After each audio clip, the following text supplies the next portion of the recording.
Inside cabin? What about outside cabin and the bullet came in from outside? That's a possibility. Did we even notice if there was a hole in the wall on the outside? I don't think there was.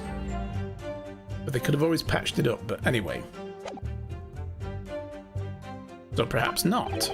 Susato? We've heard that first-class passengers were under constant scrutiny by the crewmen posted to guard them, which would mean that the culprit had no opportunity to dispose of the body at sea. That's true too. So transporting the body to Britain may have been the only viable alternative. Dear me, you really are new to this, aren't you? I thought I'd been perfectly clear, but it seems I'm going to have to explain it in words you can understand. I think I ought to alter my testimony with your consent, of course, my lord. I have no objections. State your amended testimony now. We didn't have the chance to look for holes outside, but I noticed that the hole inside looked like a bullet came from outside since it broke out chunks of the wood towards the inside. I did wonder that, but yeah, I don't know. But I think when we were looking for a way to distract the guard outside, we would have probably noticed something that looked a little bullet hole shaped, so I don't know, we'll see. No possible way you could have transported the victim's corpse to Britain.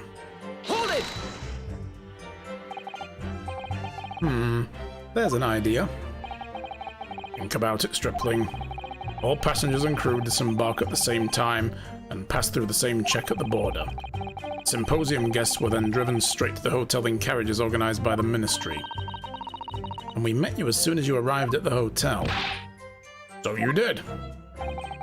Well then, remind me. Did I have a corpse over my shoulder at the time? What? No. So we're in agreement then. I couldn't possibly have brought the inspector's body back to Britain. Unless, of course, they've developed some clever device these days to instantly move things from A to B. Well, you know, funny you should say that, yeah. No, they haven't. Professor Harebrain's invention didn't actually work, if you remember, Mr. Naruhodo. Yes, of course. The defense has become unusually quiet, I notice. Yes, because there's really nothing more to say. It could have been covered from the outside, same as the inside. Stroganov knew about the whole thing, so it could be easy to hide it with decor. Yeah, true. Like I said, I don't remember what the outside of the cabin looked like. Specifically, like if there was anything obviously covering the wall in that particular point, so yeah. So that's his story.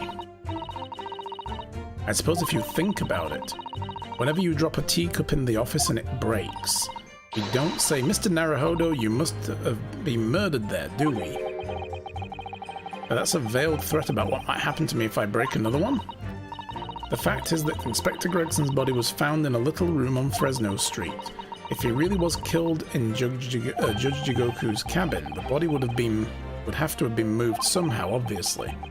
Transporting a dead body over a country border, that would be impossible for the majority of people. There must have been a special circumstance that made it possible for the culprit. Yes, like diplomatic immunity to not having his luggage searched. That could be a vital realization, I think, Mr. Naruhodo. A special circumstance to prevent this.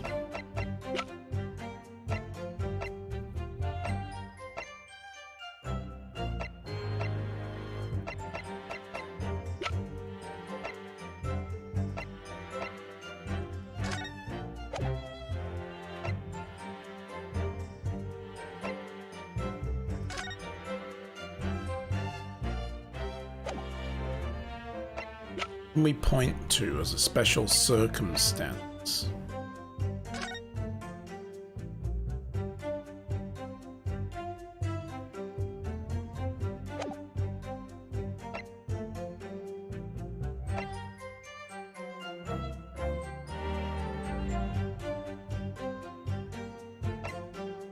Whoever moved the body would have also possessed Gregson's trunk, meaning they also had Gregson's passport.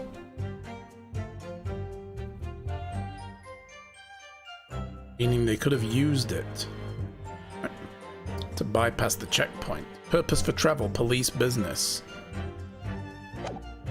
And we know Asogi knew about this. That was it. When we brought this out, he knew about the passport. What if that's what happened? What if Jigoku used the passport?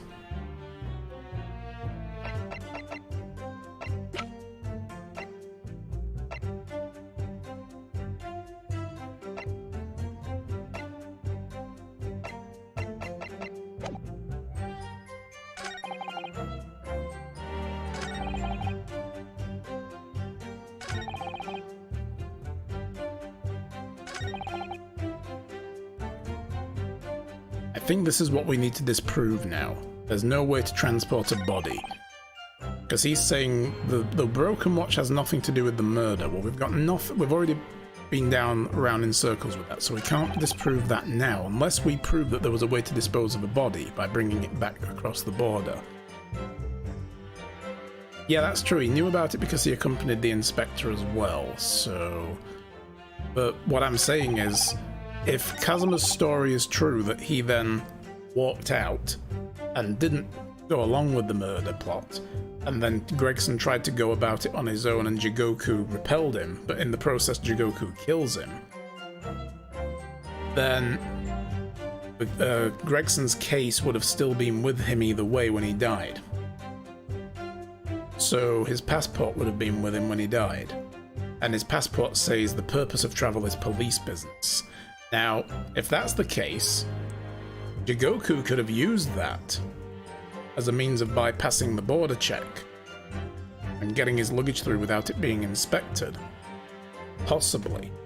No possible way I could have transported a victim's corpse back to Britain. So... it's a thing we kinda have to wonder about.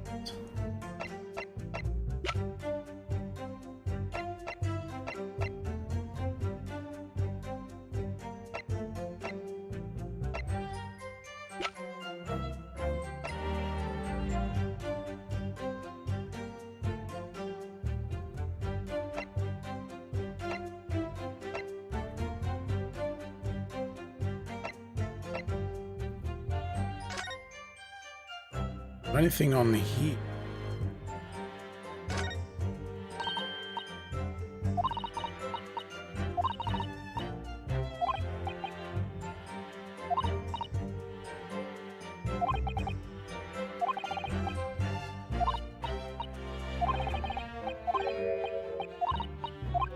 Nothing in there that's new. I'm just wondering if maybe they'd have a revelation like there was some kind of special exemption written ticket or something.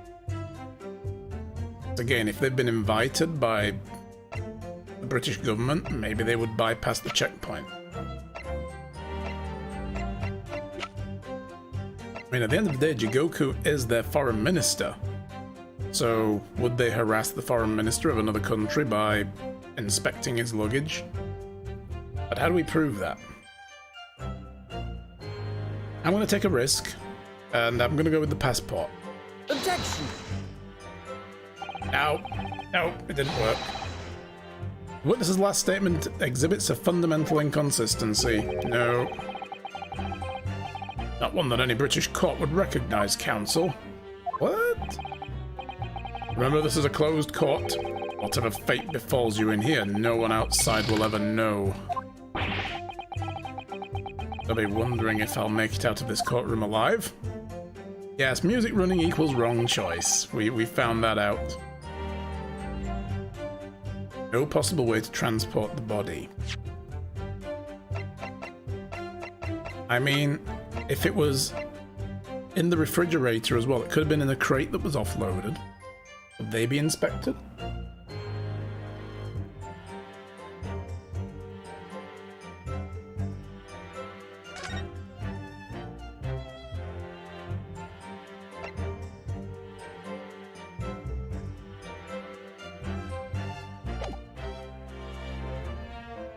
Nothing in the autopsy. What's that?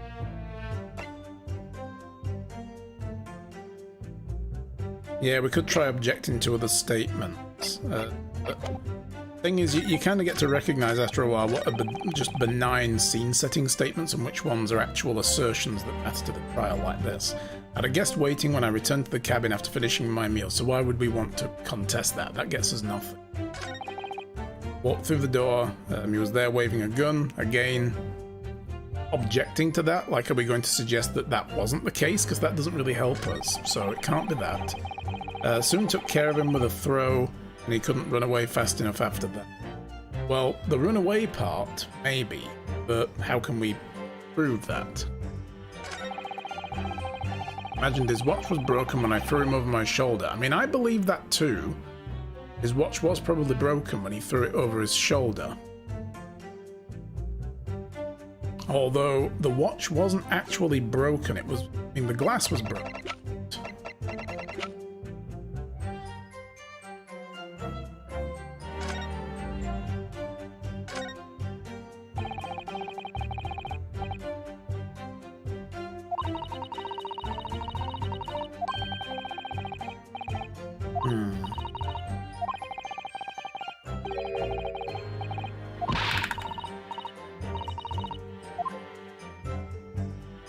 It looks like the hit was right there in the corner.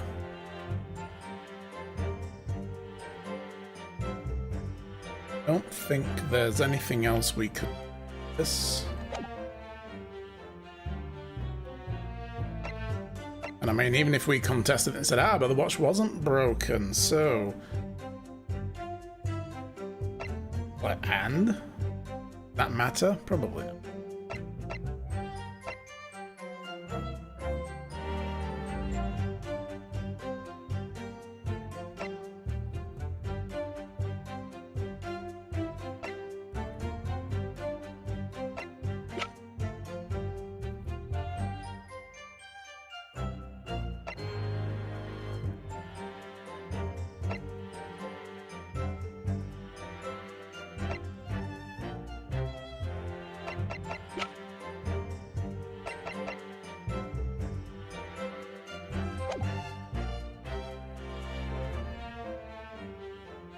Or the evacuation drill, no possible way I could have transported the victim's corpse back to...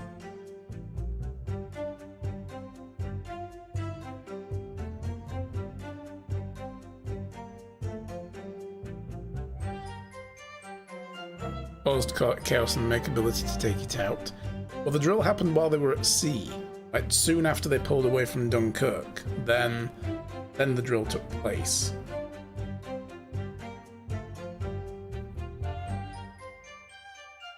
But it wasn't after they got back. Besides, it's more like the British border guards would be the one to inspect the luggage. He could have put the body in his luggage and brought it with him, but then when he gets to the border, in the like you're at the port, his luggage would have been inspected. And we need to prove that that didn't happen, or that he used some other method to get the body past the border guards.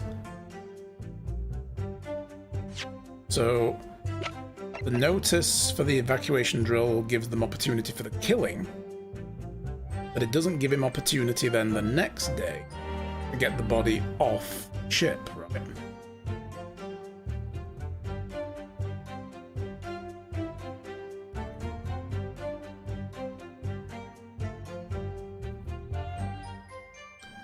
Yeah, because it says here, following departure from the port in Dunkirk, they will assemble on the main deck at 10 PM. This is on the 31st. The ship arrived on the 1st of November, the next morning. Do we have the statement that the body was frozen? No, sadly not. We have no information that we could give for that.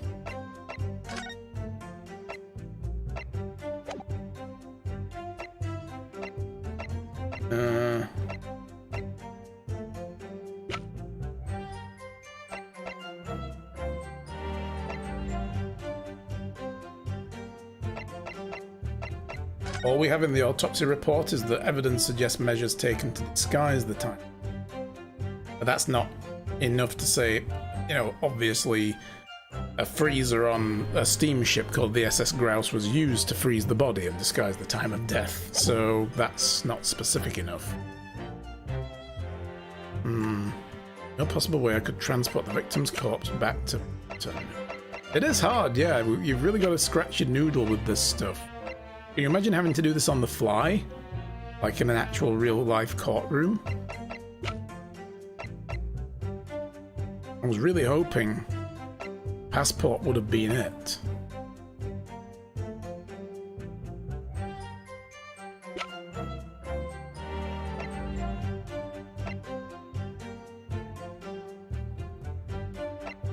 Try using the trunk slice since there's blood on it.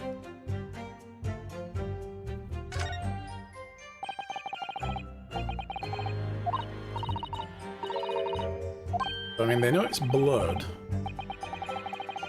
Took on the ear of the bunny. I'm thinking about it, yeah. I'm wondering if we could do that. Yeah, the body wouldn't fit in here, though. This is a small trunk, so... This was on the floor when he was killed. So this was where Jigoku did fit. Well, not in this one. This is a small travel case. This isn't his big luggage. This isn't Jigoku's luggage. This is Gregson's luggage. Ask Sholmes if he has an idea how they got the body off the ship. Yeah, I think we'll give the bunny a try.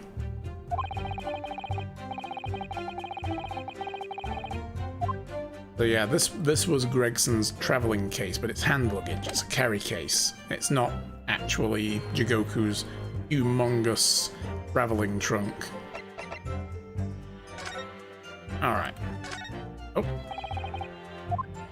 Do we have any evidence that shows Jigoku even had luggage? No, sadly not. We know he did, but we don't have anything in our evidence record, so...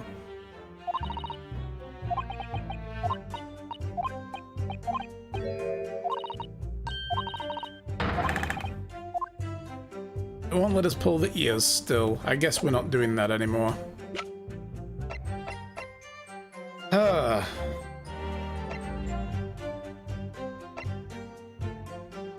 I mean, maybe the evacuation drill itinerary does work here, but I'm gonna save it first. No more hairlock, yeah.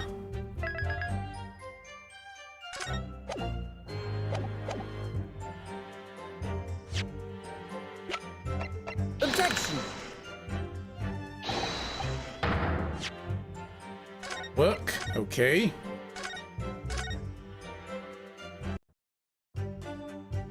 Great sword karma sounds like great karma, yeah.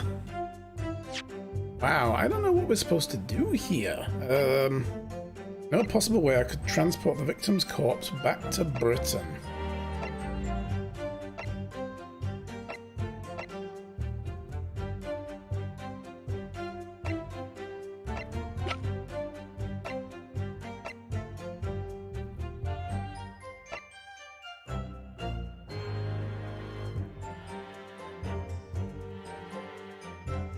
Give the autopsy report a try. Maybe. Objection! Nope.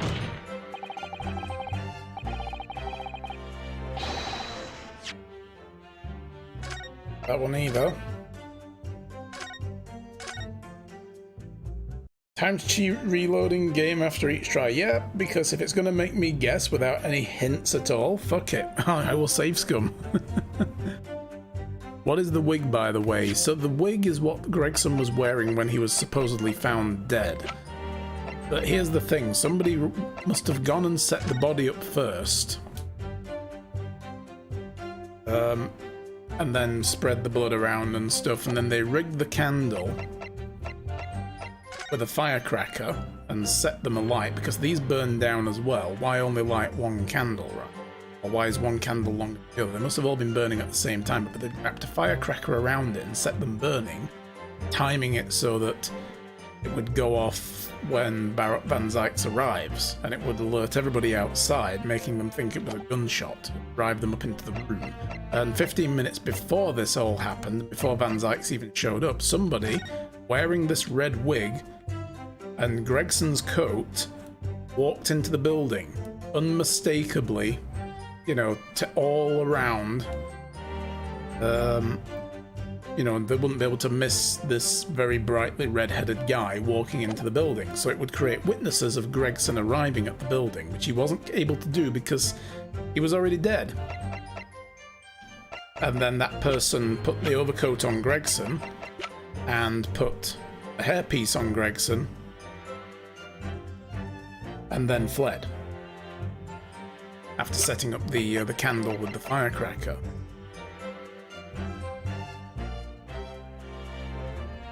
And could he have used the wig as a disguise? I mean, Jigoku could have, but that doesn't really answer how he could have transported the corpse back to Britain.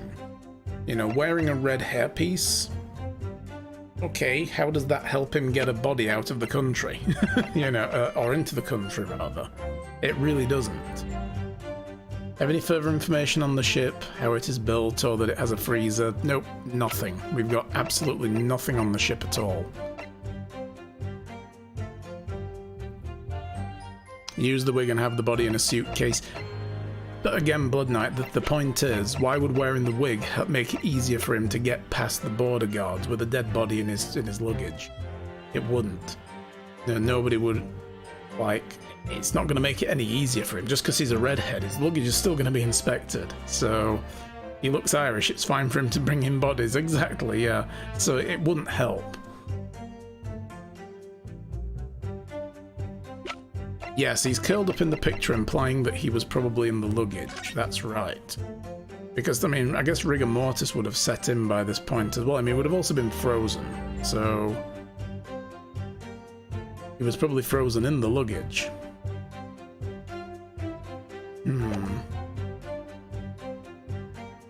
Let's try it. Objection! Not that either.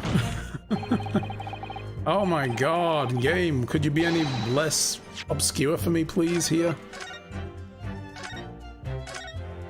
Dang. I feel this is the one we have to contest. No possible way to transport the body. You know what? Let's go back. Sometimes you have to press statements multiple times and you get different stuff. Let's try it. The so-called guard posted at the cabin, blah blah blah. Apparently Gregson told the crewman he was an inspector, which was the truth. But here's the thing.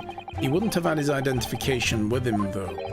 Oh, I forgot about that. But he had the trench coat, the mustache, not to mention the bag of chips. Imagine the crewman was convinced. The man accompanying him would have had two swords slung around his waist. That would be Azuma. Who else? That's true. Well, the point is he left the cabin. The inspector was waiting for him when he got back. He had no suspicion.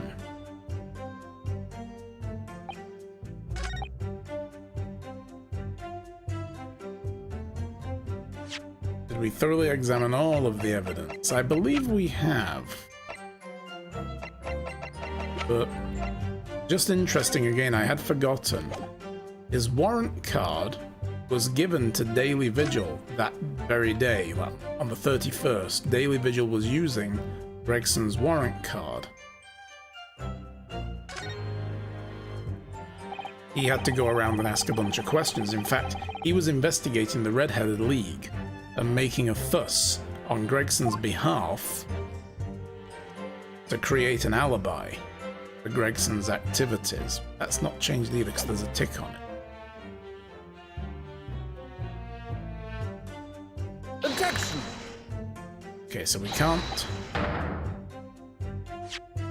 disprove that, because there's nothing in the text that says this was given to Daily Vigil that day.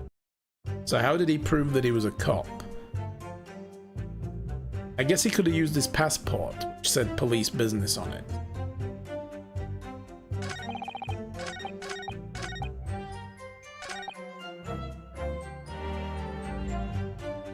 Press this one again. Talking about Gregson. Time didn't know it was him. Time for introductions. Valued my life more than my manners. There to assassinate you. The impression I got by the gun.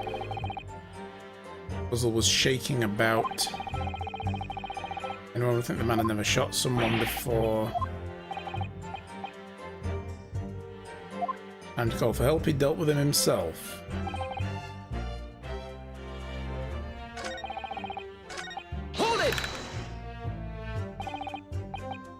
Man on a gun, it was brave of you to throw him. Faster than a bullet. Commotion would cause the crewman to come in, and he did. Inspector Hill passed the stocky fellow and managed to slip past him and make his escape.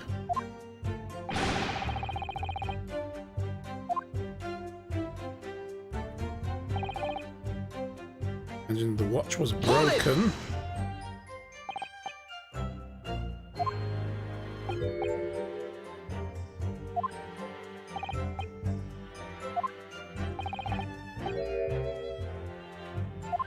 Broken pocket watch doesn't prove a murder took place.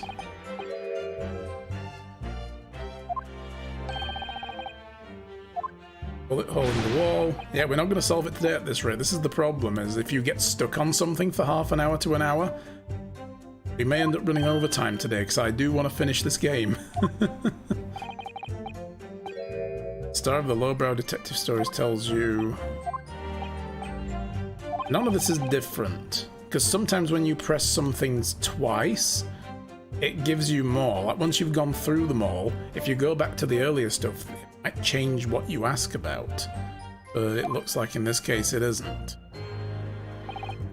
No possible way you could transport the corpse to Britain. Let's just see what comes through again.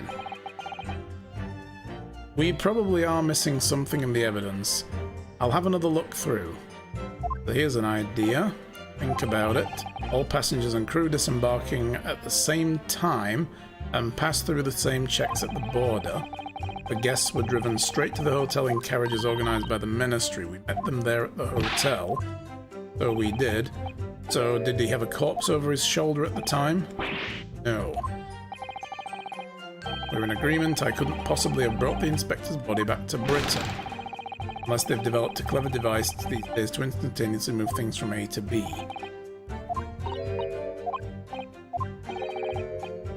Become quiet, there's nothing more to say. Think about it, whenever you drop a teacup in the office and it breaks, we don't say, Mr. Naruhodo, you must have been murdered there, do we? And Gregson's body was found in the little room on Fresno Street. If he was killed in Jigoku's cabin, the body would have to have been moved somehow, obviously. Transporting a body over a country border would be impossible for the majority of people. There must be a special circumstance makes it possible for the culprit. So what is the special circumstance that allows him to do that? That's the clue there, and is that we need to figure out that special circumstance that allows him to bring a body across a border. I mean, the only other thing I can think of is it's a first-class ticket. Maybe that exempted them somehow?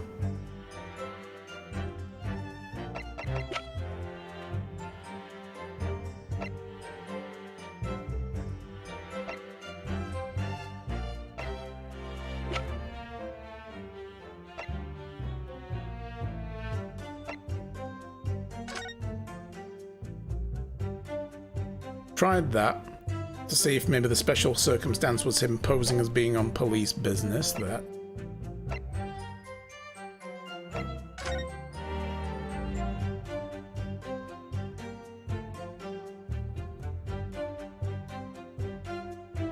I mean, we see his luggage here, look.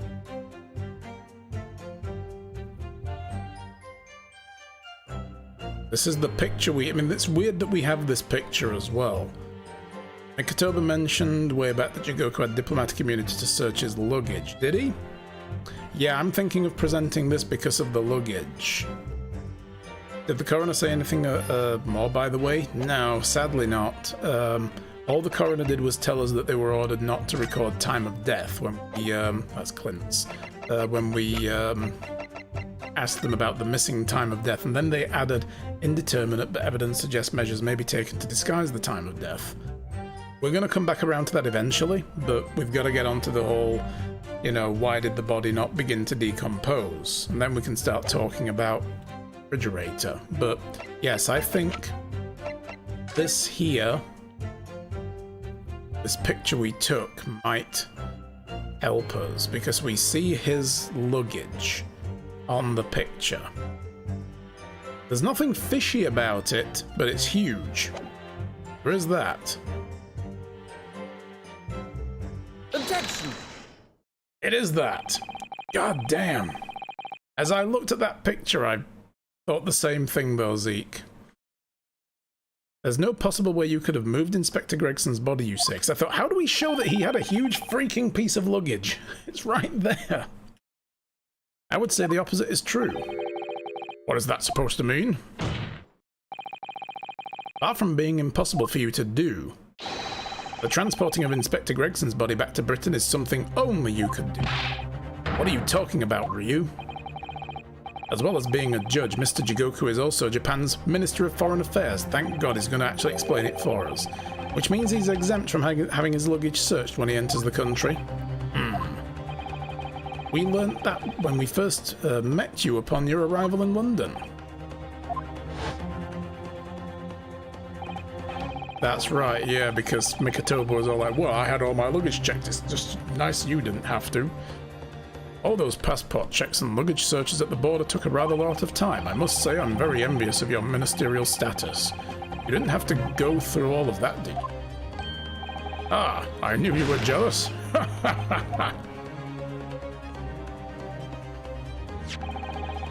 I presume you recall this, Judge Jigoku. It's a photograph we took in the foyer of the hotel to mark the occasion. As the court will note, you have with you your large travel trunk, large enough in fact to have a corpse inside. Mr. Naruhodo, surely you're not suggesting? I'm afraid I am, yes. 3 days ago when we were chatting innocently with the new arrivals from Japan in the hotel, the body of Inspector Gregson was just meters away from us, inside Judge Jigoku's trunk. Urgh. Yeah, the body was there. That's like, ew. Jones and Mikotoba leaving hints for you all the time, I know, right? Order, order, order in the court. I'm skeptical, counsel, that a grown man's body could fit inside even the largest travel trunk. It could. Because I happen to know that the witness himself, a man of considerable size, fits inside his trunk. And verifying that would be extremely simple, wouldn't it, Judge Jigoku? But inside his trunk, how horrifying. And after we spoke with you at the Great Waterloo Hotel, you had the opportunity to visit the apparent scene on Fresno Street, taking your trunk with you in the cab to deposit the inspector's body. I don't have to listen to this nonsense. Dr. Gori, the coroner who examined the body, has confirmed the possibility. She acknowledged there are signs that steps may have been taken to disguise the true time of death. The onset of the body's decomposition could have been delayed by storing it in a refrigerator. Counsel, as I remember explaining yesterday, refrigerators of the requisite size are few and far between. Yes, I'm sure they are, but one place they certainly are found is on a large ocean liner. Such ships are equipped with electrically refrigerated cold rooms to keep food fresh in their long sea voyages, and the SS Grouse is no exception. Professor Mikotoba told me that only yesterday. Well, Judge Jigoku, because he had ice for his drinks, so... where'd that come from? However much you prolong this debate, you can't eliminate the truth. All the evidence points to you being the killer.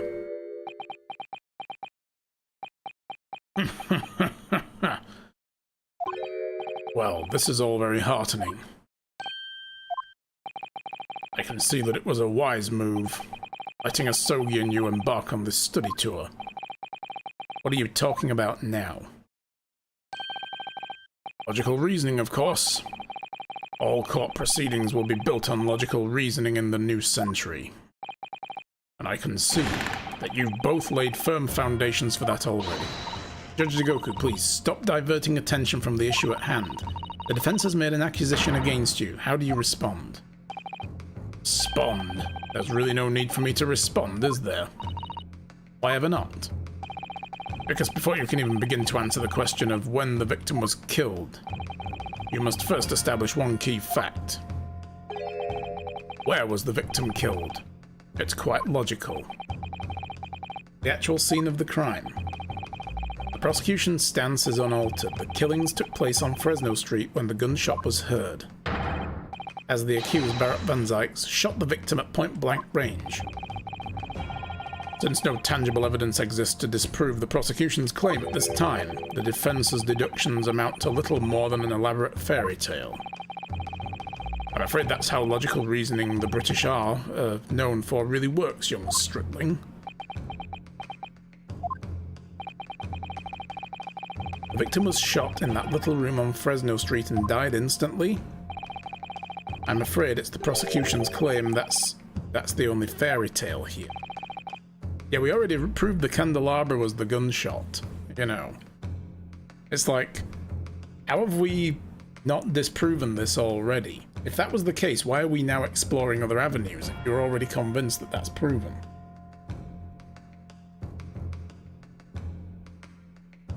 Now we point to the fact that the killing took place outside the cabin. You're sticking to this, aren't you, Urena?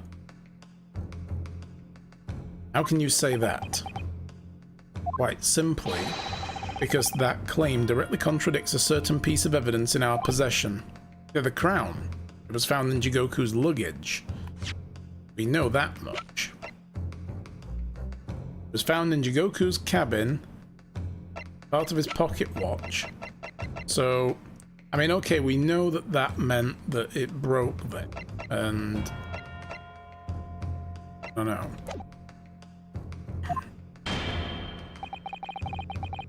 Very tantalizing, counsel. I think you had better explain yourself to the court, don't you?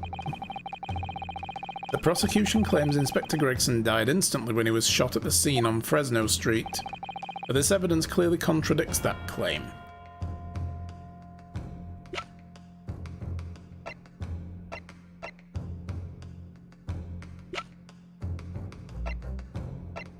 What could contradict it?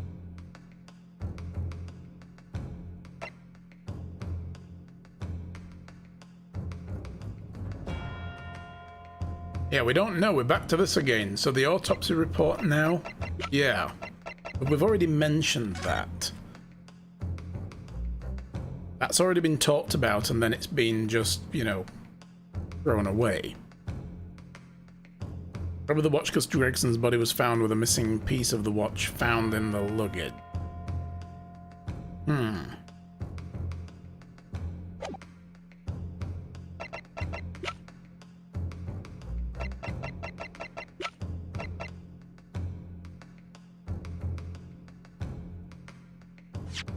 Maybe. We're gonna do this again.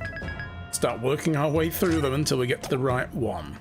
Let's try the autopsy report anyway, just in case, and then we'll come back and try the watch. Take that!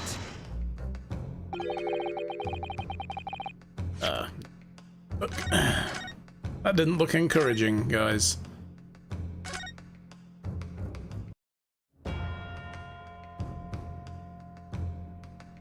Take that! It's not the watch either. Really want to slap him? Yeah, I know, right? You'd be no good at this game at all. You'd be surprised, you know, once you, like, if you get really deeply involved in it, things will start to click.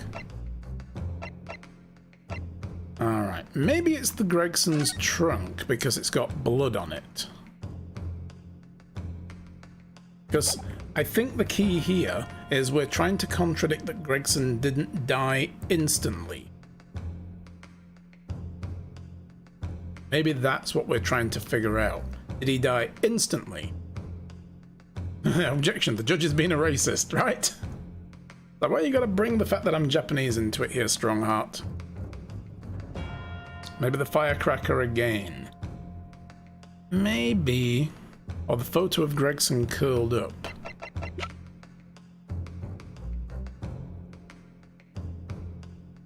Appears to be tightly curled up. Take that! Good idea, Blood Knight. Thank you. That seems to be the one.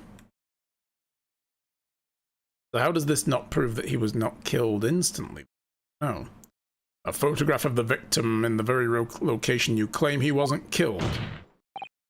Yes, but the point is the posture of the body itself. Yeah, like, he wouldn't, that's a good point. He wouldn't, you don't just curl up when you die. You know, like, if you, like, get killed and die instantly, he's shot through the heart and killed instantly, he would just fall to the ground. He wouldn't then curl up, right? Unless somebody curled him up and then he got frozen in that position. Would never choose that one, exactly, right?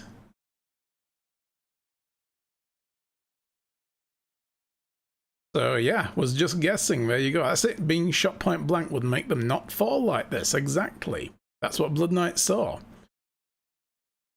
Yeah, he would just flump onto the ground. Maybe he's a spider. Yeah, that's it, spiders do, they go up. But yeah. If Inspector Gregson had been shot there in that room, it's out of the question his body would have been killed into a ball like that. Sorry to disappoint you, but your logic is flawed. You could easily have adopted that fetal position due to the pain of the shot, which subsequently proved fatal. I'm sorry to disappoint you, Judge Jigoku, but it's your logic that's flawed. I mean, the point is, the idea behind this setup was that people will immediately burst into the room within minutes, within moments. Somebody would burst in and witness this. So how come Gregson was already dead, and yet had time to curl up into a fetal position because of the pain and then subsequent?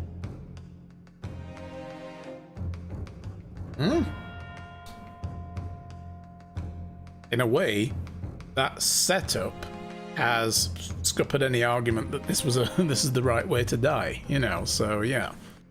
Reminds me of the Kazuma issue on the boat when he had something in his hand. Yes. What? According to the autopsy report, the victim died instantly. He would have felt no pain, much less having been able to draw himself into that position. Ugh. Which begs the question of why the victim's body is curled up that way. Though the answer should be abundantly clear by now. You're suggesting the inspector's body took on the posture ahead of its arrival at Fresno Street before it was coldly turned out onto the floor from the inside of a large travel trunk. No. Quite right. The shape of the body looks like it had been kept in a confined space.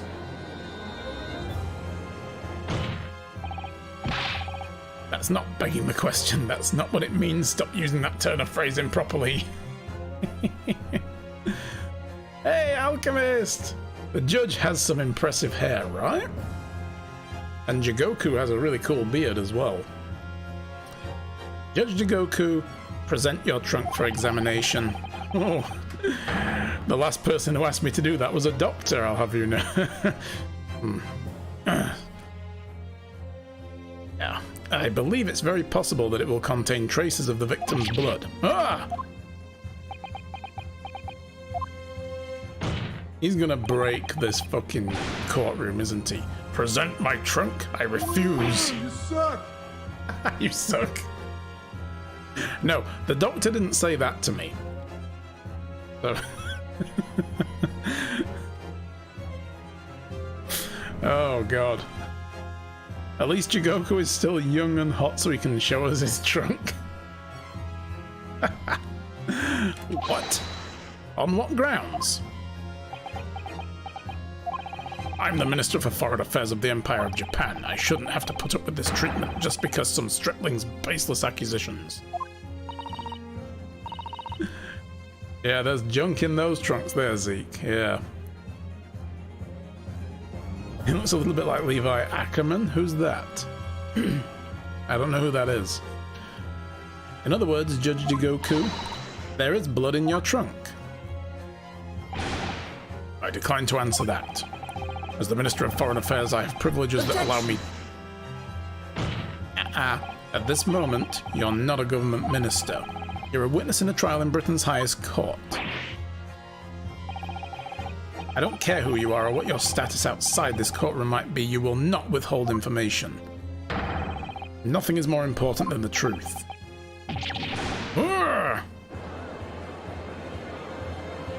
Oh, yes, Levi from Attack on Titan. Yes.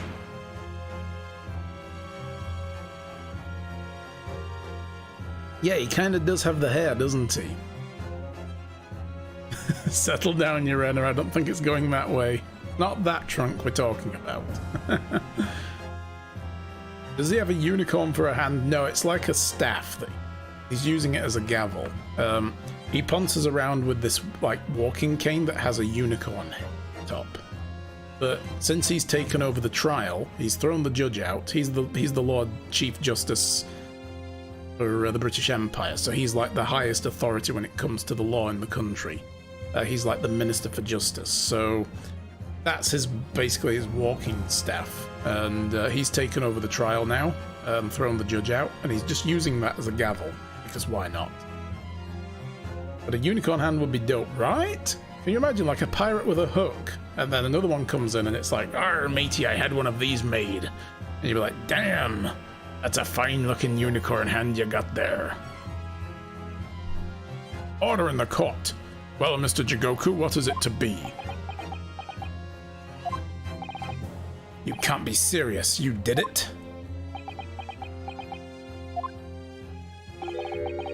Have you no shame at all, Kazuma Asogi? What?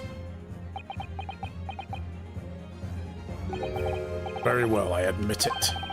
I did bring the inspector's body into the country.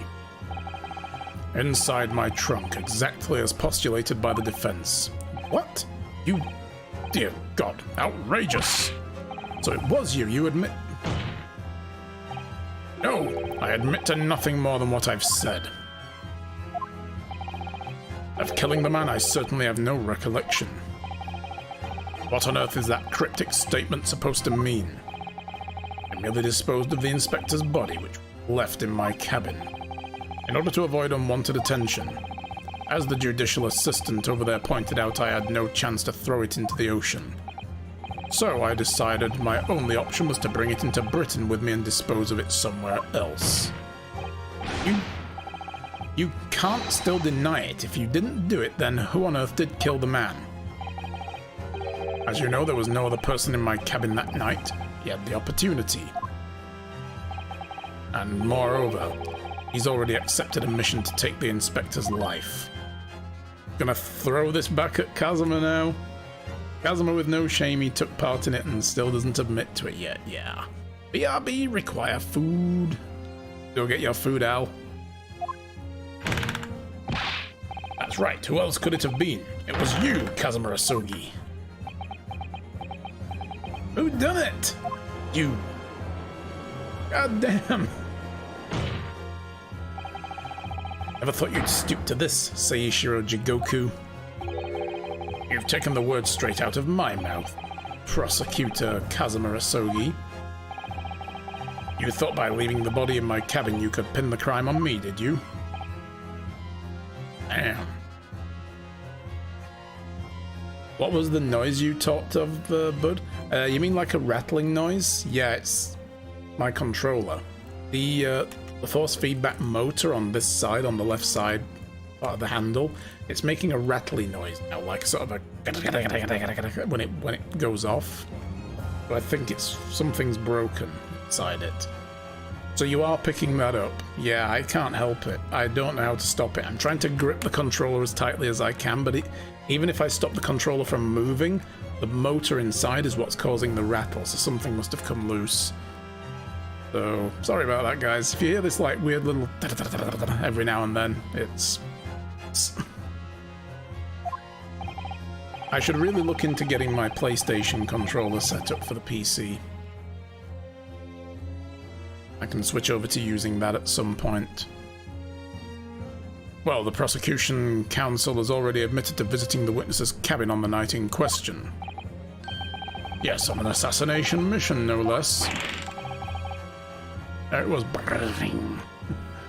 You wouldn't.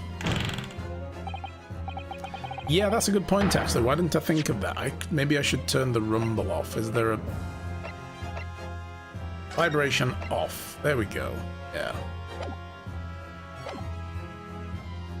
Yeah, there we go. Why didn't I think of that? Thank you, Zeke. Sometimes solutions are like, just, yeah, just... Here we go. Yeah. Alright. Problem solved. What do you make of that, young stripling? You've heard my testimony now, and that's all I have to say on the matter. I'll admit to nothing more. I don't believe this. Counsel for the defense, what is your position now? The court awaits your response to the witness's assertion. The assertion that on the night in question the victim's assailant was in fact Mr. Kazuma Asogi. This isn't the dead end it seems to be. The answer's right in front of me. It comes down to Jigoku or Kazuma. Both of them had an opportunity to kill Gregson, but only one of them did it. Just a step away from proving who. The judge and Minister of Justice yet still does shady things to cover up the body found. Yep. Last time I heard such rattling on engines, said cracked a piston and went through the engine block. It's kind of, yeah, that is pretty much what's going on. Something's rattling down there and it's ready to break. I can't believe it, I'm losing to a Nipponese student. Very well, the defense is ready to respond to the assertion put forward by Judge Jigoku. The idea that the victim's murderer could have been committed by Prosecutor Asogi is... Is it impossible?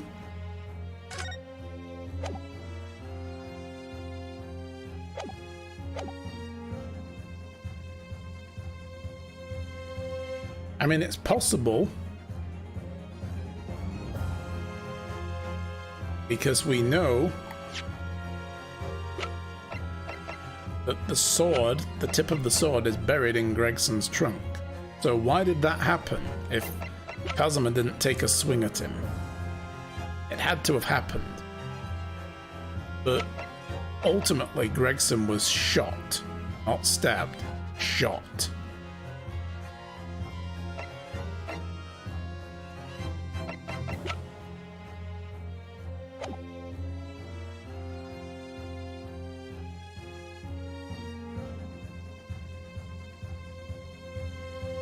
Did he not say he signed a kind of book? He did say that he stayed overnight in Dunkirk and had, like, his name would be on the guest register, yes. We have no proof of that either way. Funny how we're in an English courtroom and there's only one British person there. True, yeah. Yeah, he wouldn't have shot him, Nanny, I agree. It's possible. Though, I mean, we might have to go down this route to prove that he wasn't the one and prove Jigoku was. If we say it's impossible, we're cutting off all avenues of inquiry. Regard to that. But investigating one person can prove a different person's guilt. So we might have to actually say it's possible even though we know it's not, just to keep going, if you know what I mean. We should have some form of evidence hinting at his departure to Dunkirk. I mean, we have that already. We have the passport. Kazuma has already said that he did go to Dunkirk with Gregson. So that's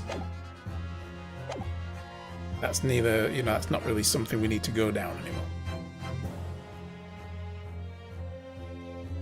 I'm going to say it's possible and see what happens. Well, it is possible, my lord. What? How could you? You think I want to believe it? The fact is, I can't say with complete certainty that what actually happened because I wasn't there. You disappoint me, Ryu. If I may, Mr. Naruhodo, I think perhaps that's why we form opinions based on evidence. Ah, so true. See, the game has a habit as well with these of turning your opinion around to the right direction when you get it wrong, so... And actually, we have evidence that can settle the argument conclusively. My lord, the defense would like to present evidence in support of... Before you plough on, feigning ignorance of what just occurred, counsel. You must be penalised for that short but embarrassing "ah" you uttered a moment ago. No, I won't. Fuck you. Yeah. It's impossible, guys, obviously. Come on. What are we even talking about this for? Judge Jigoku, let me remind you of something you said only a few moments ago. You all imagined that. That didn't happen.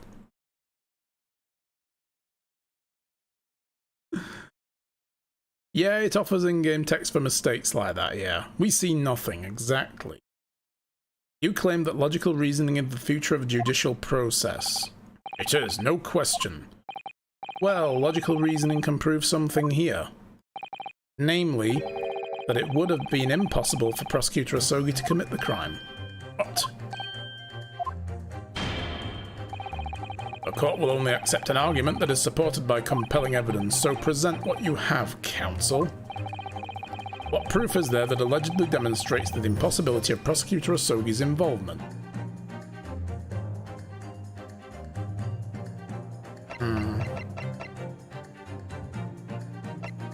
I mean, it could be the gun.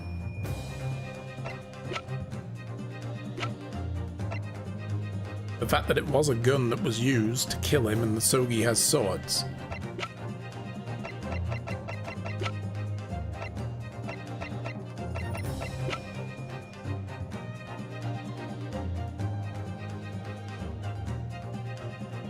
Or we could just use the sword as well for that very same argument. What proof is there that allegedly demonstrates the impossibility of Asogi's involvement? Make absolutely sure there's nothing else.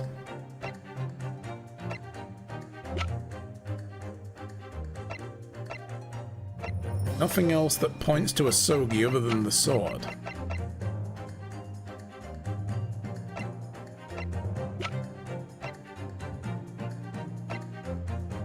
I'm gonna try it. Take that!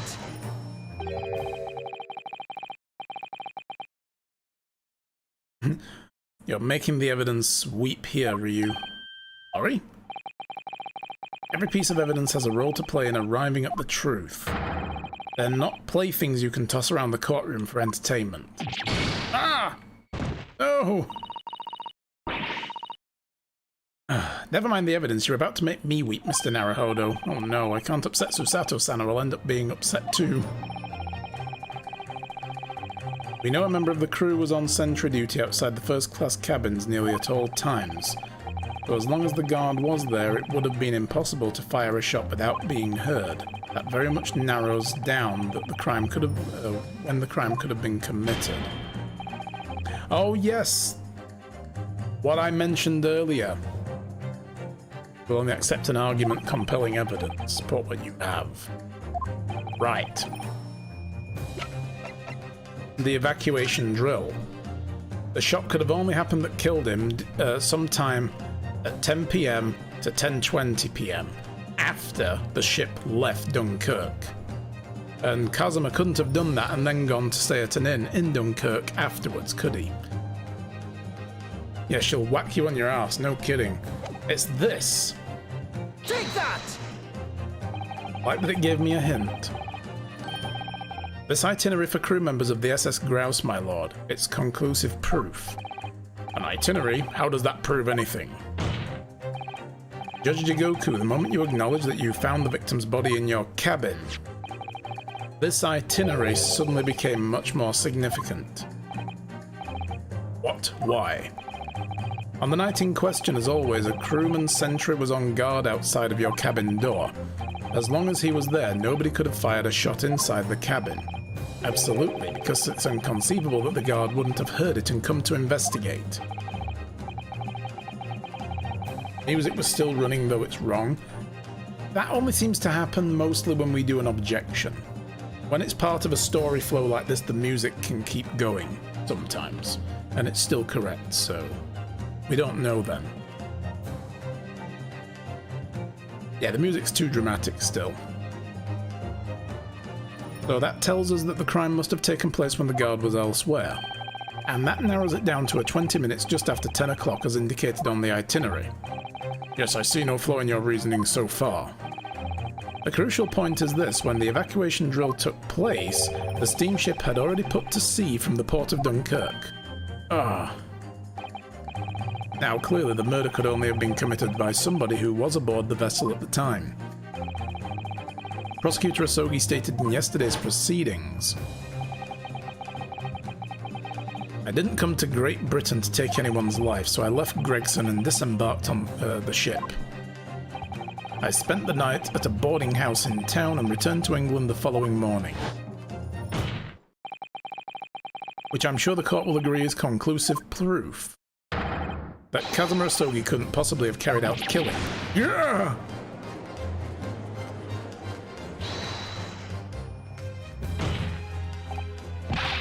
No, absolutely not. I don't accept that at all. Mean. The boy's just saying that to exonerate himself. We can't trust he really disembarked the vessel. Obviously, after he left my cabin, he hid himself somewhere nearby on the ship. Just waiting for his chance to come back and...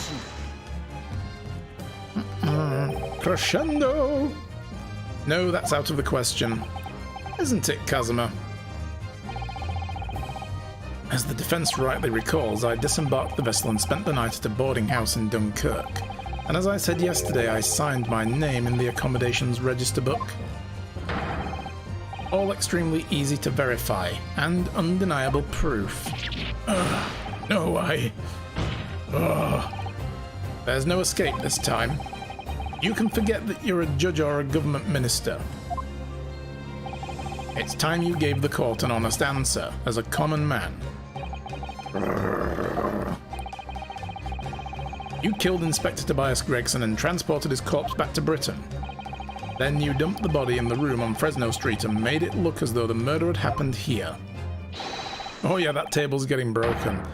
Another murder is going to be committed right here in this courtroom. We're going to see the brutal destruction of some, beautiful mahogany woodwork. Turning into a werewolf as well, that's true. That's what really happened, isn't it, Seishiro Jigoku? It was that damn trial 10 years ago. That's when all this began. Oh god. Looking back now, my fate was decided that day. Blah blah blah.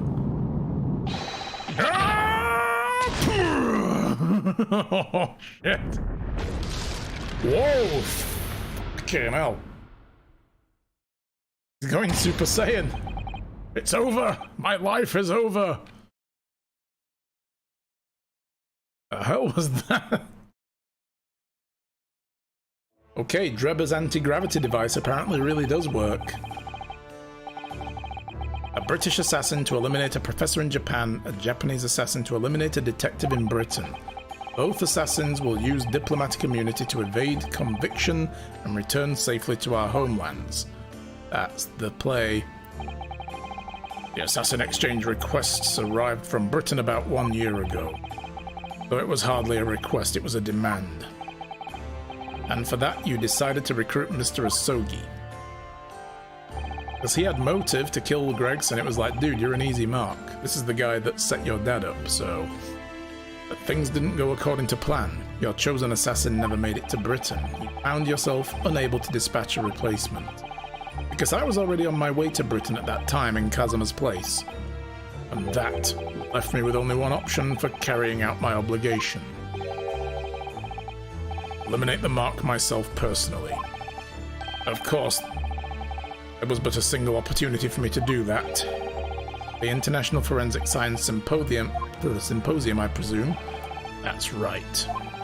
I decided it would be safest to carry out the plan before my arrival in Britain. So I enlisted the help of my British counterpart.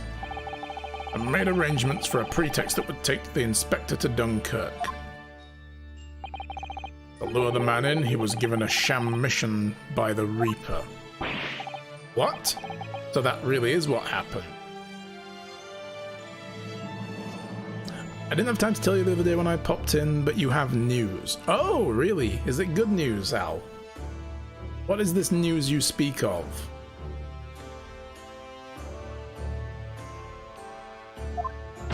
So the whole Reaper thing was actually what Gregson was doing? There's only one person that could have done that. The mastermind of the entire operation. The Reaper himself. Ah. Oh no, you no longer have a girlfriend? Oh dude, you guys broke up? Oh, I'm sorry to hear that. Oh dude. You have a fiance instead? Oh my god, I'm so sorry to... I mean, congratulations! Yes! Nice! Oh, wow, okay, you had me worried there for a moment. Dude, congratulations to both of you. That is excellent. Fuck you, dude. Oh, come on, you knew I was going to go like that.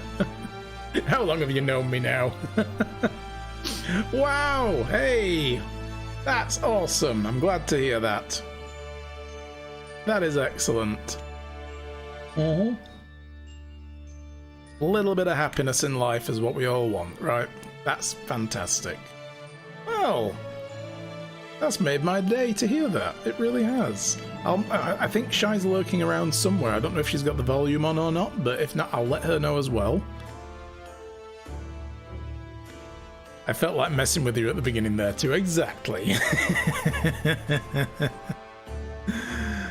Excellent. Well, that's fantastic. Yeah, I will let her know. Yeah, for sure. Unless, you know, your lady's already told Shy as well. So, because I know they sometimes chat here and there on her Discord about yarn stuff, so... Well done! So I'm assuming you don't have a date set yet, but it's like, oh, it's right, let's start thinking of a date. Fantastic. Pleased to hear that. No idea who she's told. Yeah. And? What? Are you? Hey you! Hello, Lieutenant Sykes. Wow, you've been subbed for this channel for 31 months. Has it been 31 months since we played This Is the Police? I can always tell with your sub. It's like, I know how long it's been since we played that game, because that's when you found us. How's it going, Lieutenant Sykes? Thank you for that resub. Gillette is surely as long dead, right? I know.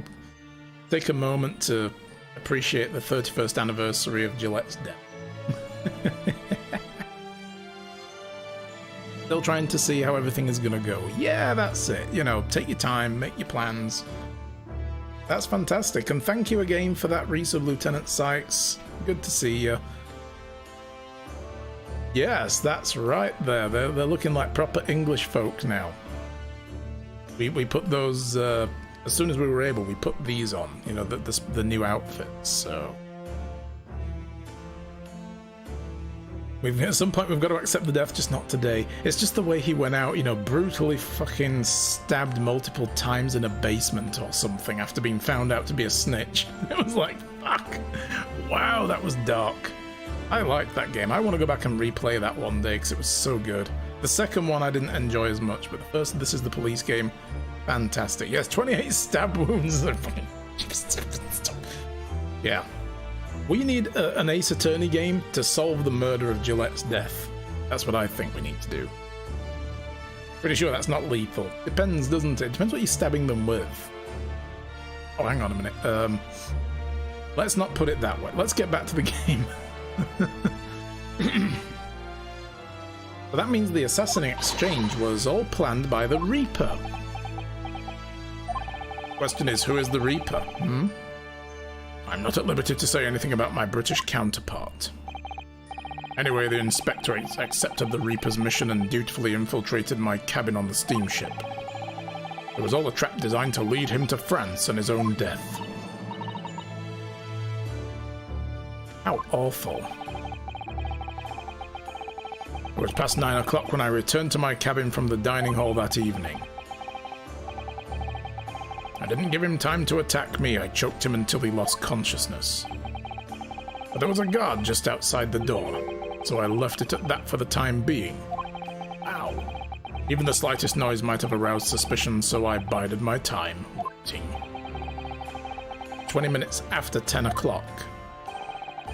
I'd intended to finish him by strangulation, but moments before I had the chance, he suddenly came round and went for me in a reckless mood. Bang.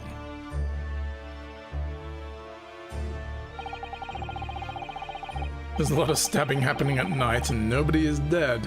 It even brings more life. I knew you'd go there as soon as I said it, Urena. My god. Stabbing a grave with a necromancy tool to revive the dead. Be a bit like, what was his name? Was it Isaac, isn't it, from Castle... Was it Isaac from Castlevania, or was he the other one? No, that was Hector, was the other one with the hammer, right?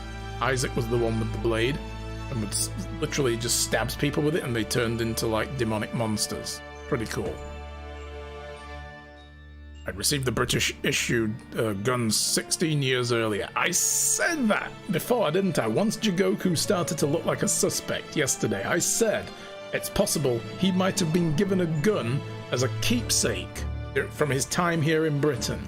And he took it home with him and then brought it back with him, and he used it to shoot Gregson. This gun that we found at the crime scene was his. Being a member of the judiciary on a visiting student, I never imagined I'd have to use it for something like that. So the revolver belongs to you, does it? It's like, dude, you know that. And the victim was killed inside your cabin on the SS Grouse, which begs the question of why you arranged his body to be discovered in the room on Fresno Street. The young judicial assistant over there has already answered that question. There was no way I could take the body up on deck to throw it overside. That's precisely where all the crew were gathered for the evacuation drill. So before the first-class cabin sentries returned, I took the corpse to the refrigeration room. And then on arriving in Dover, you concealed the body in the trunks and ordered to smuggle it past the border police. Did the gun not have an issuance number? No, I don't think they did that, no. They tend not to keep records of them back then. That's more of a modern thing. They didn't have serial numbers back then. Because they didn't really conceive of investigative stuff like that, you know, where they're like, actually, if we gave everything a serial number, it would be much easier to find out who owned this gun, you know, so, yeah.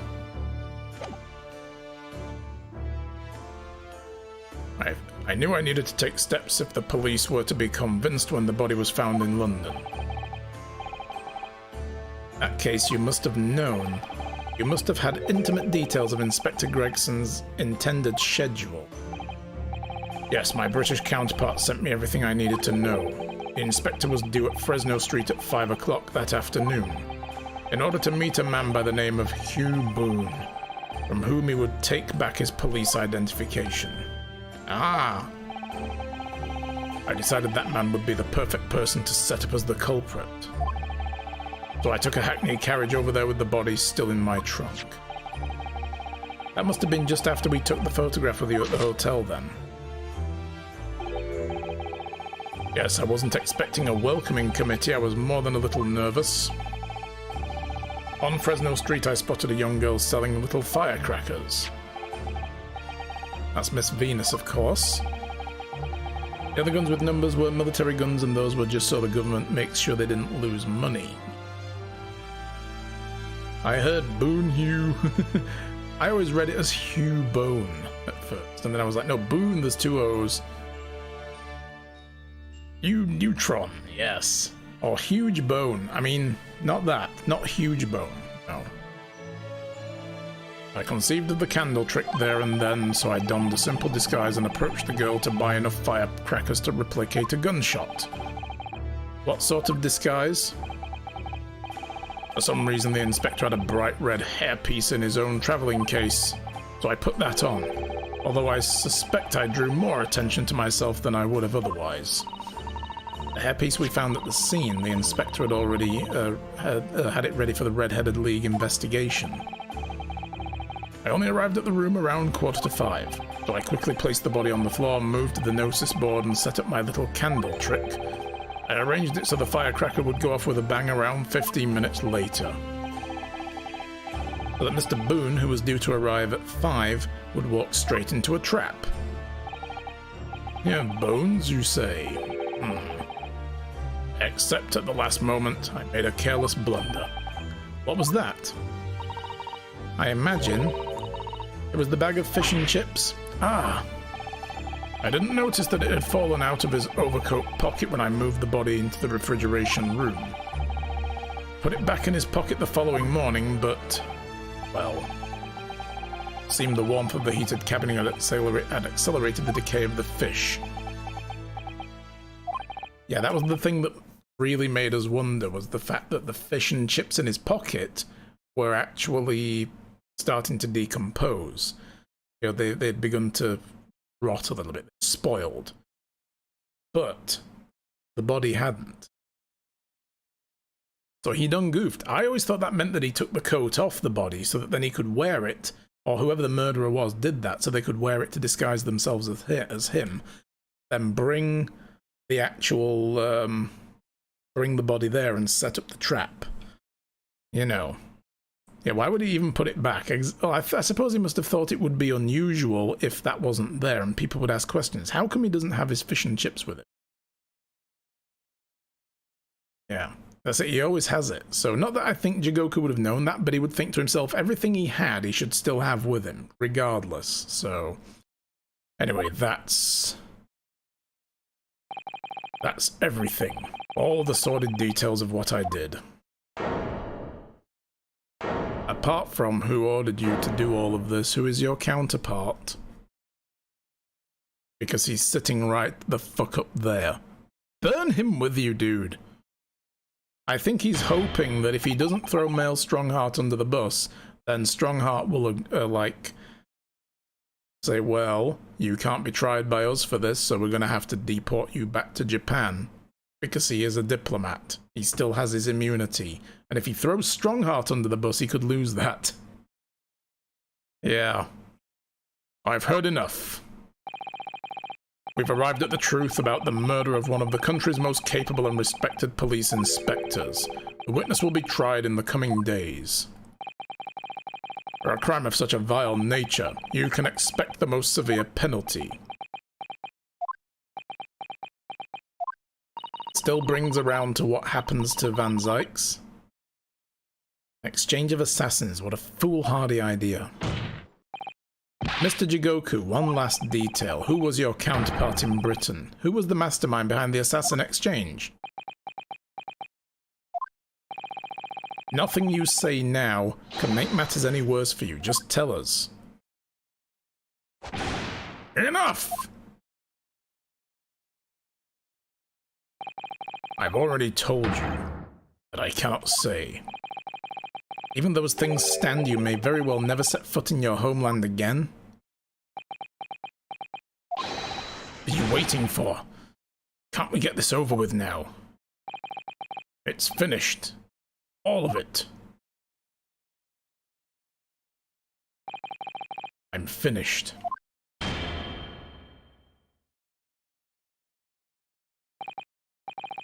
Then in the name of Her Majesty the Queen, I now pronounce the findings of this court. This man before us has admitted to the willful murder of Tobias Gregson.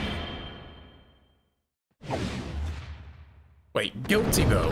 To who? Because he's not the one on trial here. Seishiro Jigoku, it is the opinion of this court that you should be found guilty. Now, see, he can't say because he's staring at him. And may I remind all those present of the strict confidentiality demanded by this closed court. How are you going to keep the Japanese foreign minister being tried for, as, you know, like guilty of murder as secret? No summation examination. There's no jury. We can't do it. It doesn't feel like a trial, does it now, without that? It's like, what? Moments ago, Mr. Jigoku signed a written confession admitting to the murder of Inspector Gregson and the subsequent conveyance of the body. In short, the defendant's innocence has therefore been established beyond doubt. Oh, wonderful. Well done, Mr. Naruhodo. Yes, thank you. Is something wrong? I'm just a little troubled by his silence.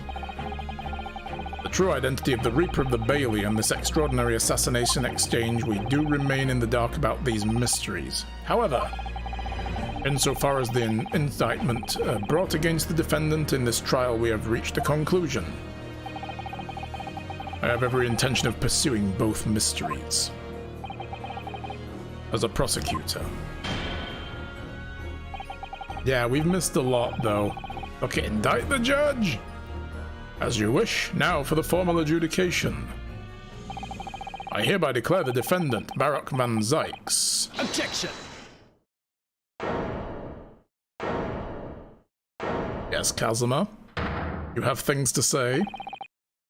The prosecution calls for adjudication to be deferred. Counsel? The accused innocence hasn't been fully established at all, and therefore it would be wrong to deliver a verdict at this time. It is the prosecution's unwavering position. Yeah, look who decided to talk up. What?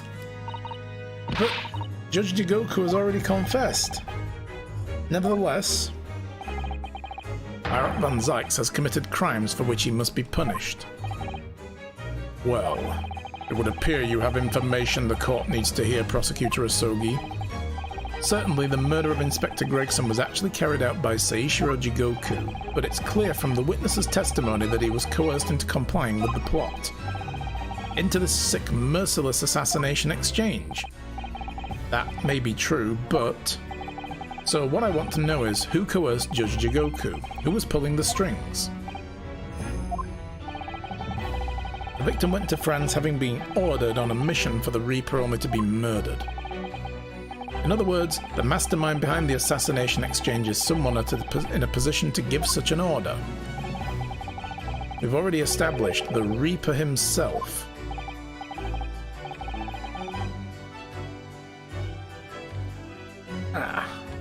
Yeah, I love it when an eyelash falls right into your eye.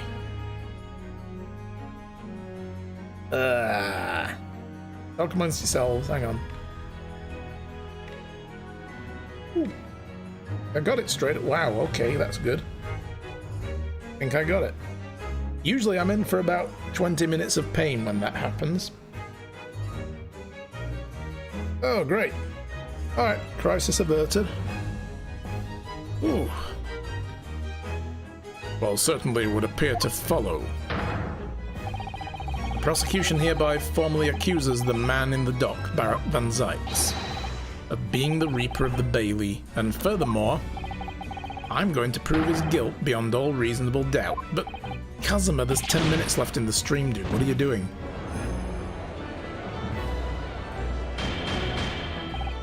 You usually flush your eyes or pull the other lashes so no others fall into your eye. Yeah, I usually try to work it right over into the corner where I can then pop it out, and that seems to work sometimes. I managed to get it. I don't think it had fully gone in yet. It must have still been brushing against my eye with the eyelashes. Order! Order! The Reaper of the Bailey is a long-standing mystery, Counsel. Are you suggesting you have some new information with which to build a case? Scotland Yard has already investigated Lord Van Zykes very thoroughly in that regard, and they found no evidence whatsoever to substantiate the claim that he is the Reaper. Perhaps, but circumstances have now changed. What do you mean? It's already been established that the assassin exchange was negotiated with Jigoku by the Reaper himself, which means we now have a new line of questioning by which to identify definitively the man's identity. That is the prosecution's intention here. I must say I'm surprised by quite how tenacious you appear to want to besmirch my name. You are guilty of an unforgivable crime, Lord Van Zykes. And I will bring you to justice for it, whatever it takes. That explains Kazuma's silence before. He'll stop at nothing to finish what Lord Van Zykes unwittingly started 10 years ago. Very well. Whilst it's extremely irregular, I will on this occasion grant the prosecution further opportunity for witness testimony. The defendant will disclose any and all involvement he has with the Reaper and the Assassination Exchange. I thank you, my lord, for guiding the court so wisely. I hereby declare this court to be in session for supplementary hearing. Oh god, here we go again. Fuck! I thought we'd be done with this before the end of the stream. Oh shit, the hallowed chalice is up. Pray turn a blind eye to the discourtesy as I verify this vile and unremitting accusation hasn't soured the contents of my hallowed chalice. A leg. How long is it? I don't know. It didn't look like there was much left from the content list on the walkthrough. That's literally the only thing I looked at, and it was like, yeah, so there's investigation and another bit of trial to do, and there was like not much there, but somehow it's become a big thing. Hallowed chalice, but I can see wine there. Lord Van Zykes. I first had to suffer the pseudonym of the Reaper 10 years ago now, and ever since that time I've endured the weight of implied guilt that's gone with it. No wine glass anymore. So I welcome the chance to testify now and crush those allegations once and for all. Good. Then let justice decide, Lord Van Zykes. The prosecution seeks to begin building its case by calling the accused to the stand as the primary witness, in order that he may answer the accusation brought by the prosecution that he is the Reaper of the Bailey. What says the defense? Putting the defendant in the witness stand can be extremely dangerous, and Kazuma-sama is so emotional at the moment he's not thinking logically. You're right, he's not himself. But I knew it would be like this, and I came here today determined to face him through whatever might arise, as a lawyer and as his friend. Half hallowed or half filled? It's fully broken now, yeah, fully destroyed, exactly, yeah. And that's what we must do. The defense has no objection, my lord. Very well, defendant, you will take the witness stand and give formal testimony on the subject of your involvement with the Reaper and the Assassination Exchange. As you wish, my lord.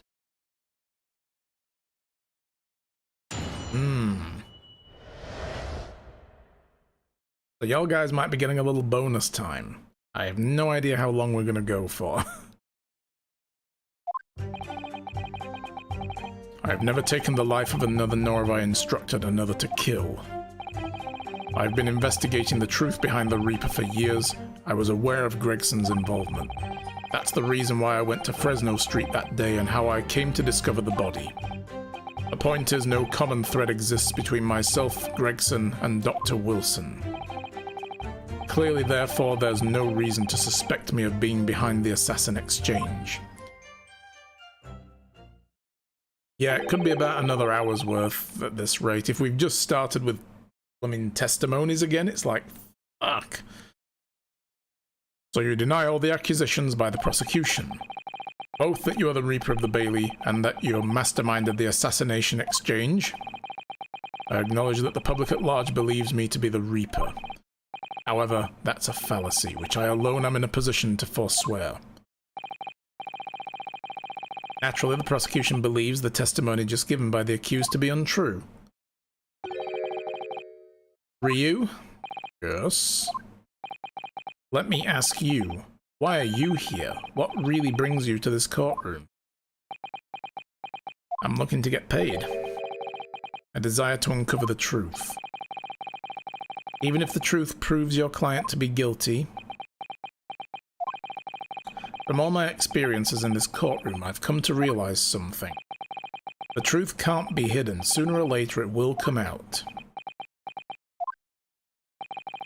So it's always my intention to work with my client in pursuit of the truth.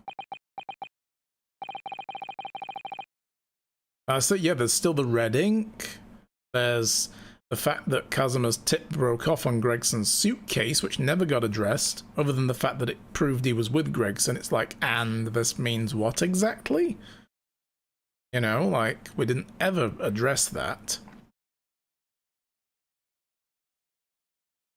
I want you to remember what you just said. Yeah, the truth can't be hidden. At the time, they should show a concerned strong heart, like, oh shit. Enough dilatory chatter. Counsel for the defense proceed with a cross-examination. Yes, my lord. I know exactly what you're thinking, Kazuma. I know you're just waiting to point it out. The contradiction, you're convinced, lies somewhere within this man's testimony. I mean, how are we supposed to object to our own client's testimony? That's kind of weird. Right, he's never instructed anyone to kill. So you're not what the General Republic refers to as the infamous Reaper of the Bailey. Objection, this is devastating to my case. Reminds me of the foul detective game where we had the Wold as a judge and was an actual killer, the wolf, yes. It was like, seriously, the guy looks fucking guilty as hell. That was great. Aviary Attorney was fun. Exactly. Don't imagine for a moment that the court will be satisfied with a one-word answer on this. I realize that. If you're intending to comment on every sentence, this could take a while, Kazuma. Yeah, stop making this drag out, Kazuma. I'm running overtime now. Didn't you find it disturbing, though? That one by one, defendants who'd been acquitted after your unsuccessful prosecution were killed? Let me answer the question by posing another. If one by one, defendants who'd been acquitted after your successful defense were killed, would you find that disturbing? Disturbing? I couldn't possibly say how it would make me feel with a one-word answer like that. Exactly. All that told me. But even though I'm not the Reaper, that doesn't mean I ignored all the hearsay. Investigating the truth, was aware of his involvement. You say for years, how long exactly? Since the very first time the Reaper's influence was felt in this courtroom, 10 years ago now.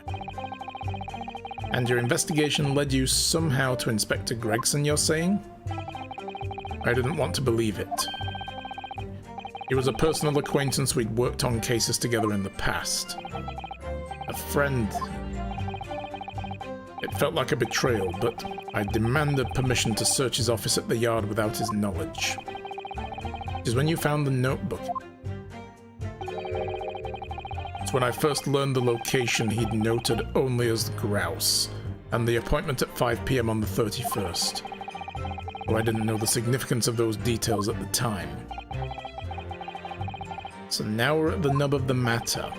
As it turns out, the significance for me personally was very unfortunate. That's why I went to Fresno Street, discovered the body. Why did you go to that specific location? I thought that if it was the Reaper's headquarters, by turning up there at 5 o'clock I would catch whoever was involved red-handed.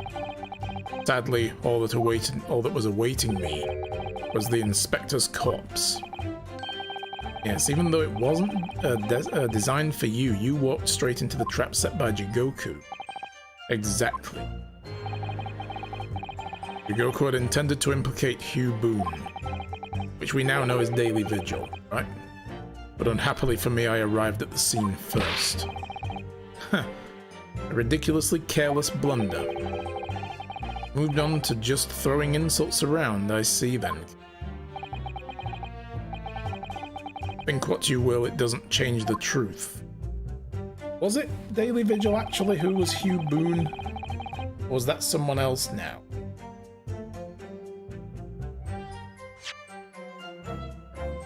Can't look at the people to remind ourselves who else it was, but I'm sure it was Hugh Boone was actually Daily Vigil. No common thread exists between me and Gregson. So there is a link between you and Gregson, though. Of course. We were close acquaintances. We'd worked on numerous cases together. I considered the man to be a mentor of sorts. He taught me a number of important lessons. Did? Such as what? How to eat fish and chips. Yeah, yes.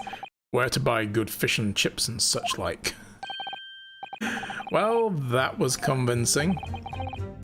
Dr. Wilson was a coroner, of course, but that was some time in the past.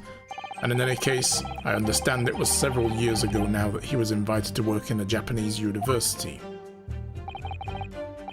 That's right, he was a visiting professor at the Imperial Yumei University in Tokyo. Best lesson learned, yes. It should be unambiguously clear then that no link exists between myself and him. In other words, I had no motive for sending some assassin across the oceans to kill the man. Sounds plausible enough and I want to believe it, but something about this doesn't quite sit right with me. Well, we do know that John Wilson is the guy who did the autopsy on Clint Van Zykes. No reason to suspect him. Hold it! Certainly as it stands, there's no evidence to suggest that you concocted the scheme. But as it stands, we have only the accused's insistence of his innocence. Sorry? Perhaps there's some reason that would explain why he masterminded the assassin exchange? And if a reason could be established later in these proceedings, then the accused's claim in this testimony that he wasn't involved wouldn't amount to perjury. Well, yes, that's true, but clearly Kazuma-sama intends to identify a reason and use it to make his case. So if we don't identify something first, he'll gain the advantage. Yes, Kazuma, you're the reason Van Zykes probably still thinks Nippon's full of bad people right now. That's it. Stop giving the man reasons to be racist. This could be dangerous.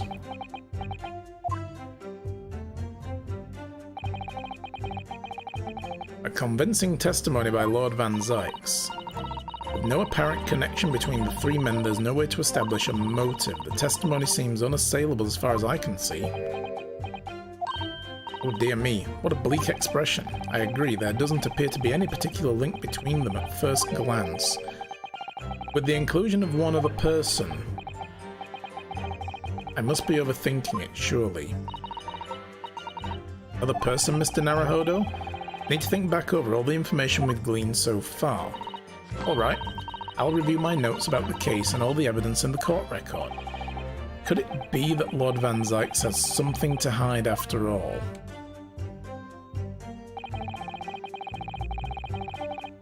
Yes, because of his daddy, exactly. In investigating the truth behind the Reaper. So this is what we need to work out. He says there's no common thread between himself, Gregson, and Wilson. But is there? You return! Hello! Welcome back, Shy.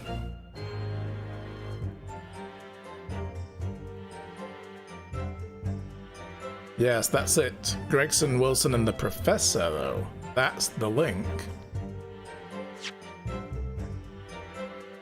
So, Shy, about what I said before the stream, where we might be finishing a little earlier because there wasn't much of the game left. Yeah. Thank you very much, I need the drink. We just finished the last trial and found out who was responsible for killing Gregson, got them found guilty, and we're about to walk away from everything when somebody else said, hang on, bonus trial! We still need to find out how Van Zykes was involved in all of this. Brain's a bit mushy, oh dear. Been working hard, have we? How did it go with all your, with the spreadsheet?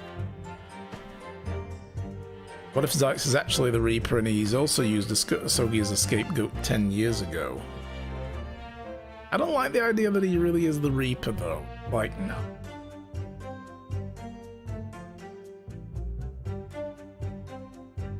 This is a trial within a trial. Yes, it's trialception.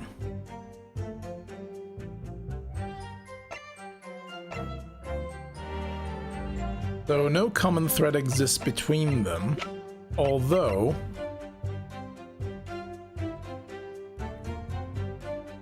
I think we can take that apart. I mean, the thing is, we're not supposed to bust his testimony to show that he's lying, but it might encourage him to tell the truth if we show that, look, dude, you are not being truthful. So, tell us some more helps you. Because Clint's autopsy report, coroner was Dr. John Wilson.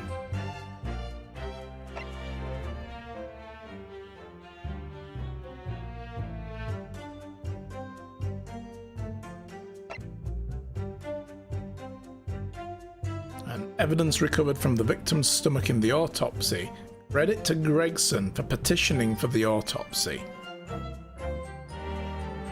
So that's the common thread there.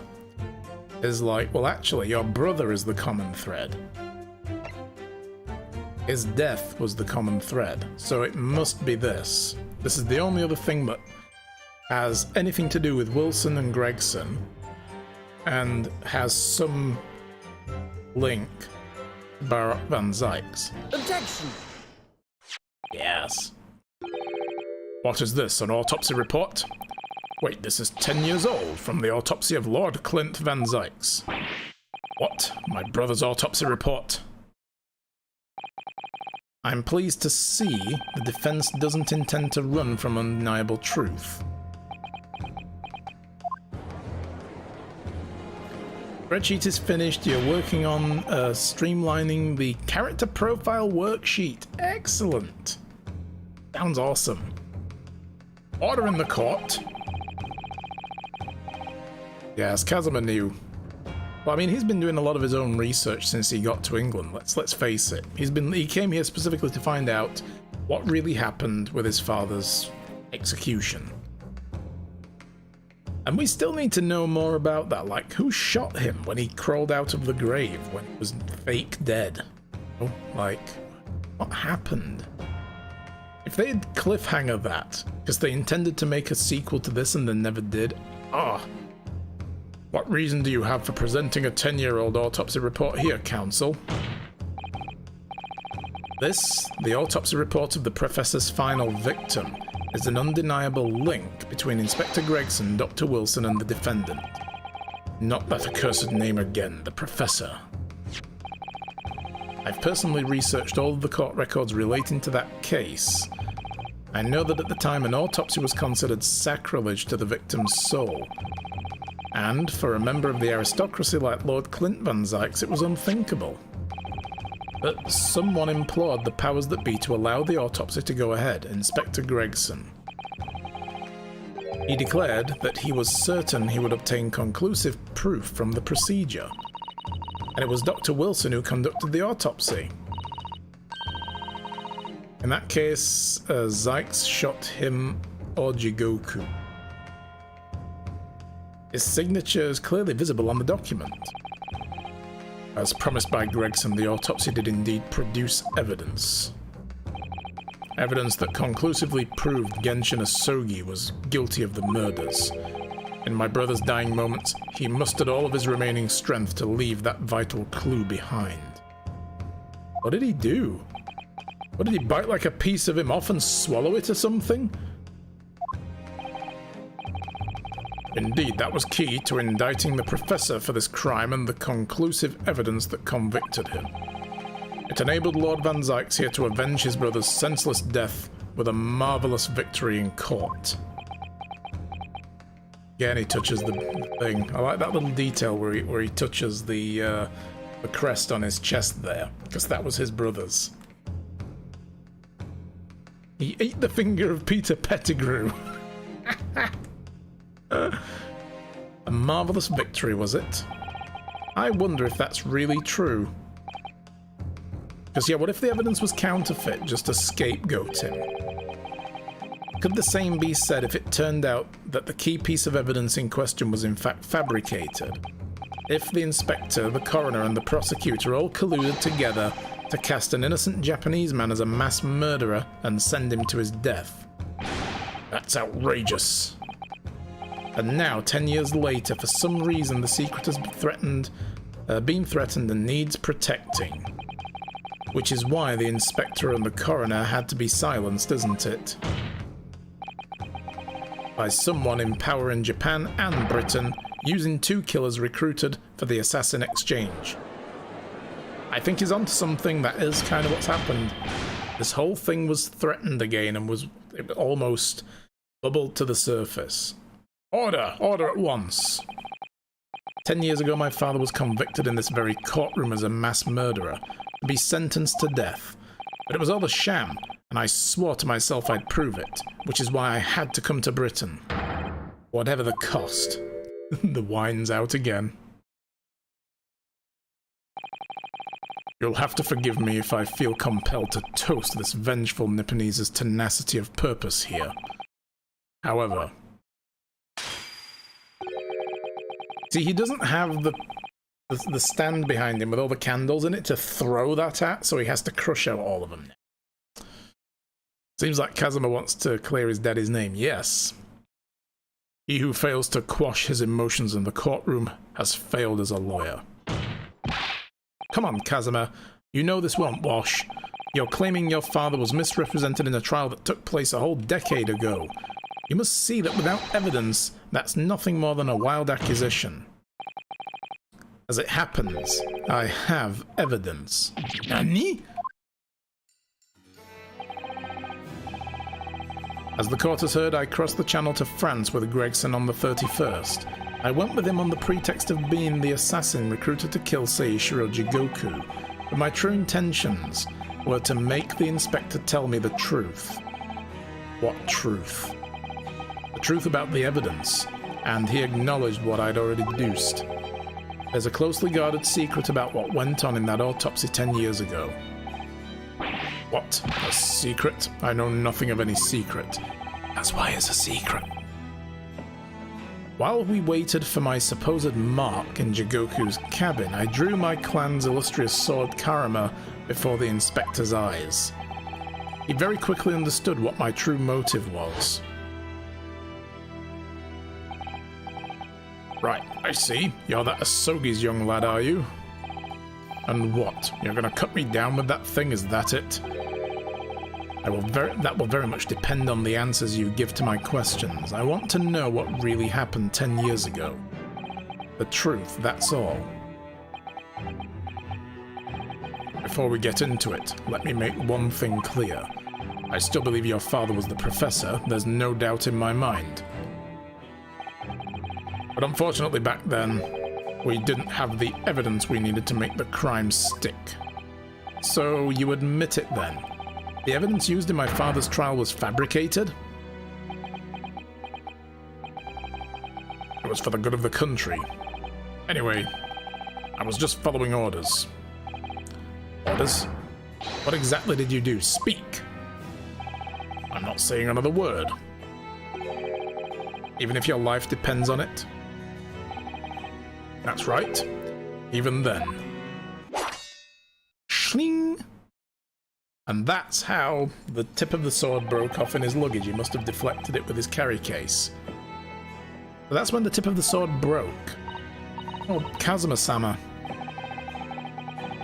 If the results of Clint Van Zyk's autopsy were fabricated, then the investigating officer Gregson and the lead coroner Wilson must have known about it. They can only have been ordered to pervert the course of justice in that way by one man. The man leading the case for the prosecution, Barrett Van Zykes.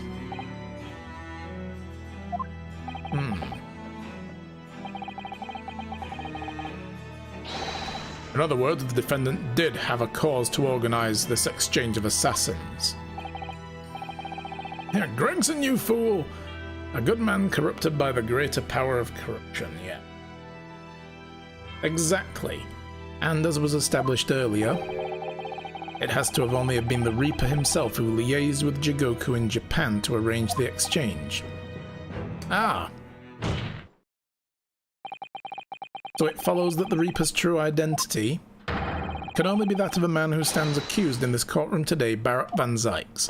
Yes, because there's not possibly anyone else in this courtroom who could have done that. Objection! Kazuma Asogi. His gallbladder's probably full of stones. Yes, it probably was. What you've just told the court, are you absolutely certain of your facts? Did Gregson really fabricate evidence for that trial 10 years ago? I heard it with my own ears. His shameful admission.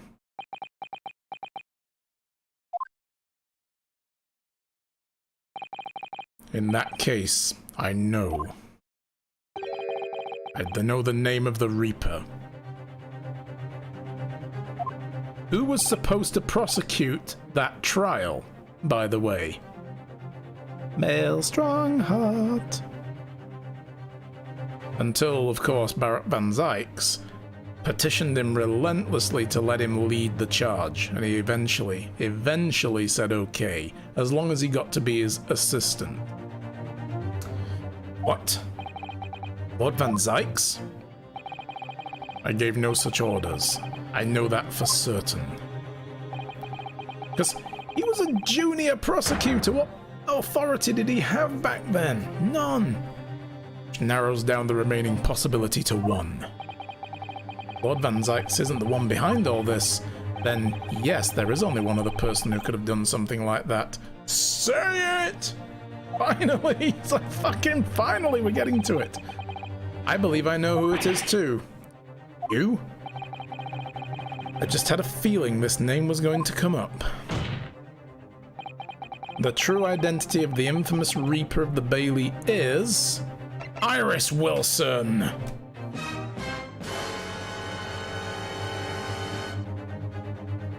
Just think about it, the Reaper started 10 years ago. How old is Iris? 10 years old. It's when she was born this began. It's obvious. No. We called it several chapters ago. I called it like, you know, yeah, definitely. Because, you know, it's obviously Barry Caden. Oh, wait, no, hang on, that doesn't make sense. Fucking sandwich. We don't even know how old he is. That's how shady he is.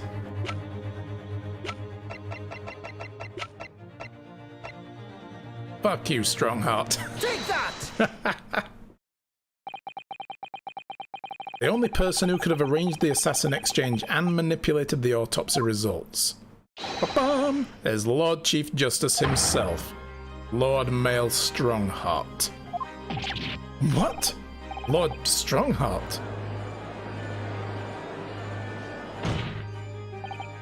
Yes, it's true 10 years ago the defendant handled the prosecution for the professor in court, but he only took the case after his brother Lord Clint Van Zykes had been killed. Because he was the one who was actually really investigating the professor until he was killed. Then who took it over? I can only assume that this is the most inappropriate joke in British judicial history. You know, like Lord Strongheart's like, I will actually stand for this. It's like suddenly my chair feels very uncomfortable. I love that there's crowd sounds when it's a closed case. Well, there are still people in the gallery, it's just that they're all members of the judiciary. They're not the public. It's closed to the public, but members of the judiciary and the British government are allowed access, so there are people in there. Well, Lord Van Zykes? 10 years ago, I was very new to my profession, but I had a burning desire to avenge my brother's death, so I pleaded for control of the case. See, that's something Kazuma probably hasn't found out. Is even though Barrett Van Zykes is on record as the guy who closed the case, he wasn't the one prosecuting it originally. The investigation to that point, the supplication of the Lords to allow my brother's corpse to be examined. All of the evidence I was given then, the autopsy reports, it all came from you.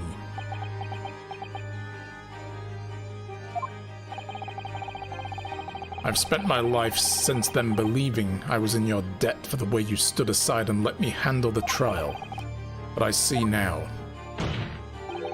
I was very much mistaken. It was a hugely influential force that caused the inspector and the coroner to break the law 10 years ago. That couldn't be a junior prosecutor. And that same force was still felt a decade later on the other side of the world by Seishiro Jigoku. Lord Strongheart, everything falls into place when we recognize that you are the Reaper of the Bailey. Get him. You notice how they rebuilt the dock as well really quickly? They must have just brought another one in from another room. The court awaits your response, my lord. This may very well go down in British judicial history, but I assure you it is no joke. Consider this a formal accusal by the defense. Oh, that leg though. Yeah, that's it. Casimir is very much blinded. He is. He couldn't see anything other than the person he'd already decided was guilty. It doesn't warrant a response.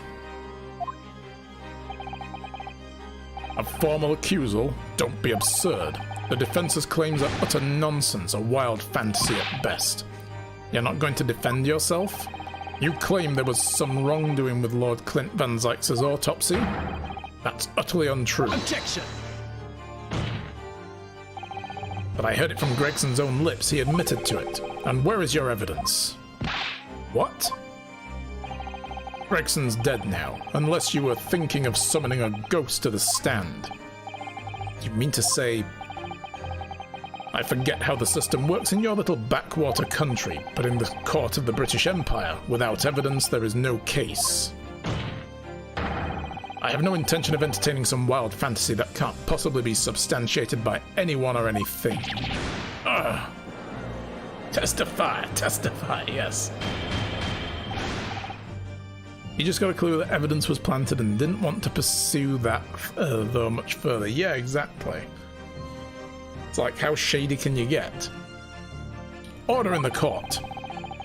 Following Inspector Gregson's murder and in the light of Dr. Wilson's death as well, there's really no one left who could testify about the events of 10 years ago, is there?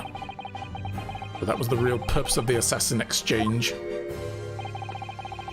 This court has no business raking over the coals of a case that was concluded a decade ago.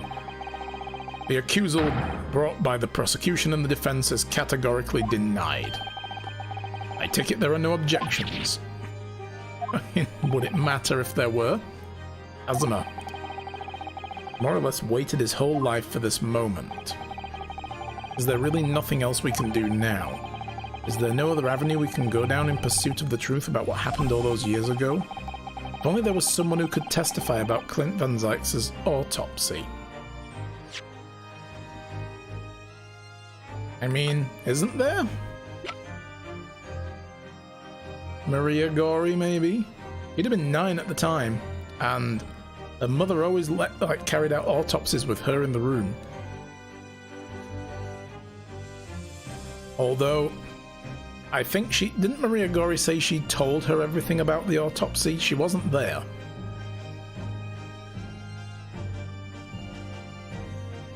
Didn't we have an entire case ruin the life of Daily Vigil? Yes, we did. But yeah, this here. She's the doctor. There is someone. Because Courtney Scythe... Actually, no, hang on. Did Courtney Scythe actually conduct the autopsy, though? She said she was in the room, didn't she? When Dr. Wilson was doing the autopsy. So, yeah.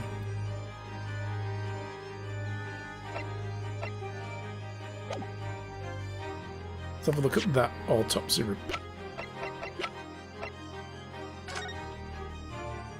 Yeah, the coroner was Dr. Wilson, but I think Dr. Scythe was also there.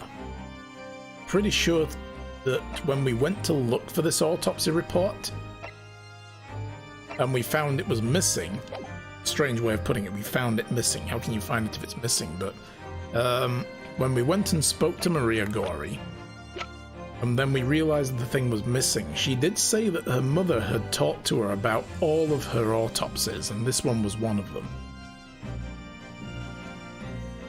Also, Strongheart met with Maria to yet again do a false death report. Exactly, yeah. So I think it's her. He's gone to extraordinary lengths to cover his tracks, even so far as dispatching an assassin all the way to Japan to ensure Wilson's silence. And Dr. Scythe won't say anything against Strongheart. But there's one ray of hope.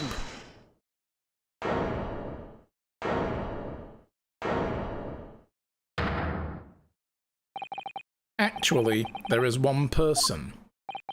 One person who could still testify about that autopsy. Don't be ridiculous, there's no one left. Who, Ryu? Who? Tell me. Kazuma, Please, this trial can't end. Not yet. Who else was there in the autopsy report at the time? Oh, wait, no, you're right. Yeah.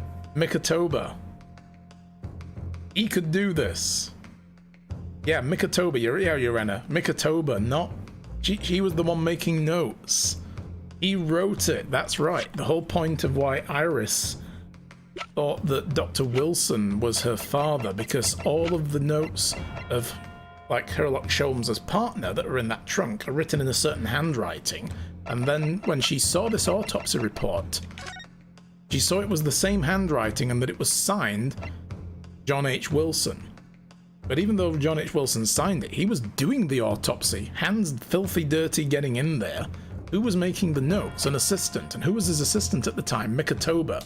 So all the other writing in here was Mikotoba's. Yes. So it's Mikotoba. Thanks, guys. I almost, went down the wrong road there. I'm not doing this for you. I'm doing it for the truth. The person the defense would like to call to the stand to testify about the autopsy of Lord Clint Van Zykes is Eugen Mikotoba. Take that! Heaven help us, another Japanese. A racist. An expert in forensic medicine, my lord. Professor Eugen Mikotoba. 16 years ago, he came to London with Seishiro Jigoku and Genshin Asogi as a visiting student. And what could his testimony possibly tell us? Professor Mikotoba was the primary assistant during the autopsy in question. He was also the person who actually penned the report. Incorrect. The autopsy was carried out by the coroner, Dr. Wilson. The report carries his signature. It was the primary assistant's duty to keep a written record of the coroner's work during the procedure. In actual fact, the coroner merely read over the report at the end and signed it. In other words, Professor Mikotoba witnessed the entire autopsy from start to finish. The defense demands that Professor Mikotoba be summoned as a witness as a matter of urgency. Whatever really happened in that autopsy laboratory 10 years ago is something that only he can tell us. He's like, no, denied. Wow. The defense's demand is denied. What? But Professor Mikotoba is in London at this very moment. We could summon him to the stand in minutes. No, of course he's not going to agree to it. Strongheart has no intention of summoning anyone who knows. He's concerned about protecting himself. Prosecutor Asogi, let me refresh your memory, as you seem to have forgotten the prosecution's stance. Only minutes ago you accused the defendant of being the Reaper and of masterminding the assassin exchange. I did, yes.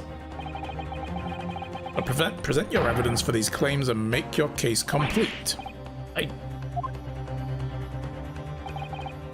At this time I don't have the requisite evidence. But that's exactly why we need this witness's testimony. The professor's case is closed. There is no more clues to the distant past that will bolster your argument today. Congratulations, Strongheart missed the target of his assassination exchange, yes. I'm afraid to say, Prosecutor Asogi, that you would appear to be possessed by the spirit of your late homicidal father. Wow. Yes, because I'm thinking of committing a murder right now. Now, as I've stated earlier, the court has already reached a conclusion with respect to the matter at hand.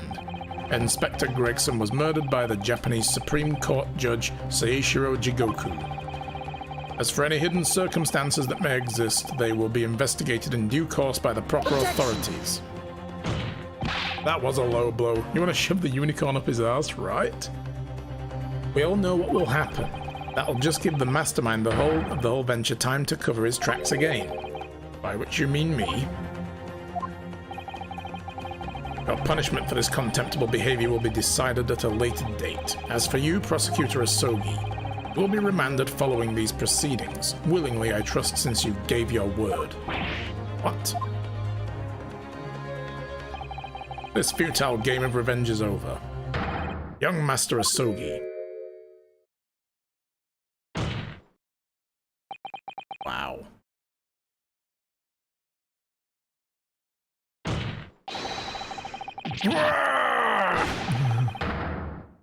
Yep. Damn.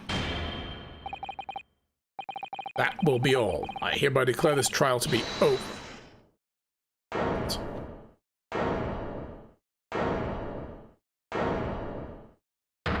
Oh, fucking Sholmes!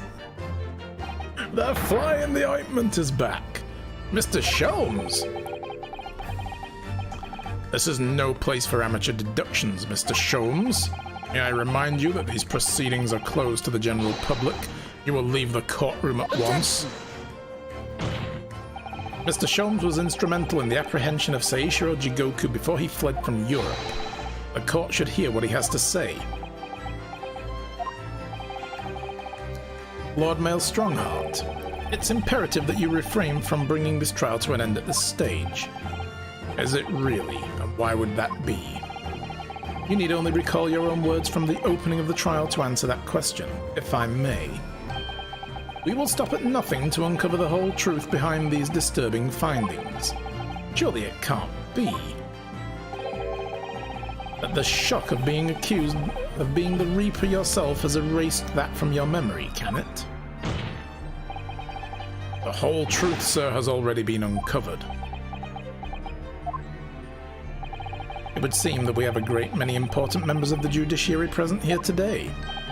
I put it to you, my dear fellows, should the trial end at this juncture? After all, why have you been invited to attend? To nod along to the provocations of your superiors?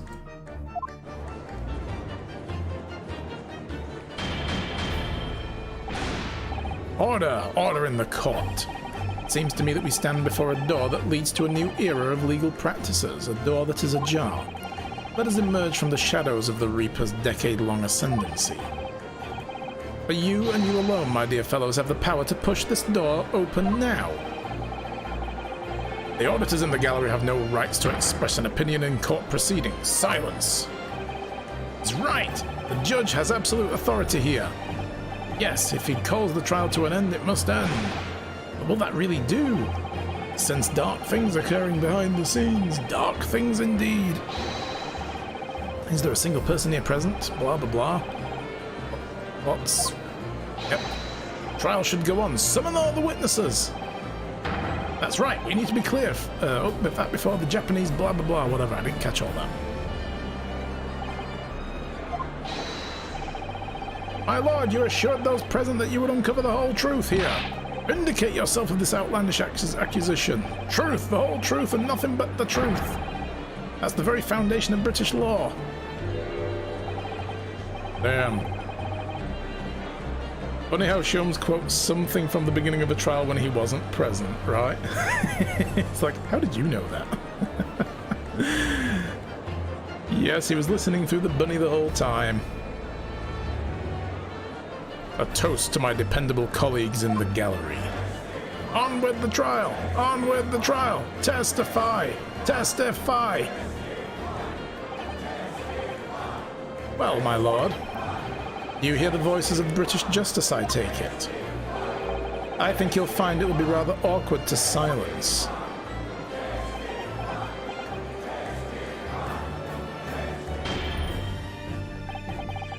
The court will recess briefly.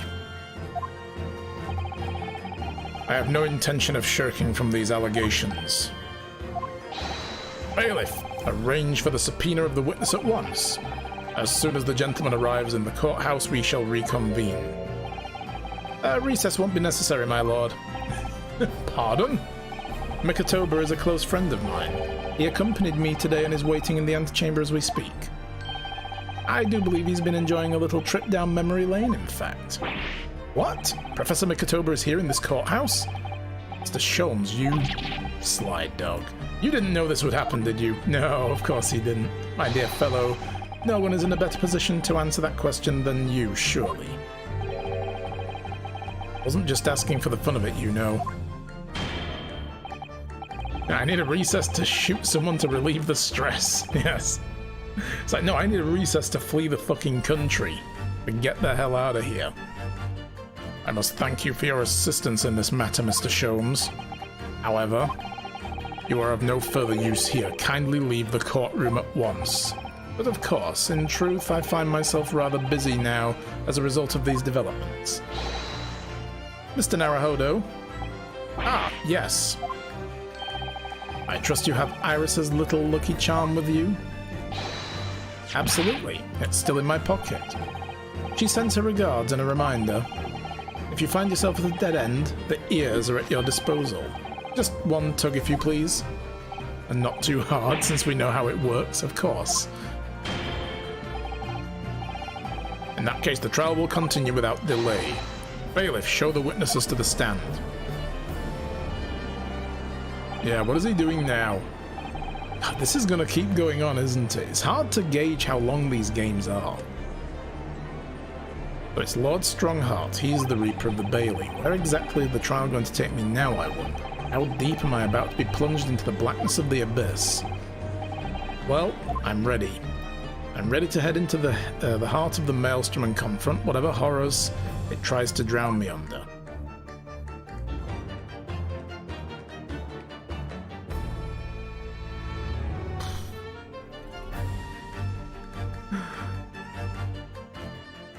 Yes, the Maelstrom, yeah.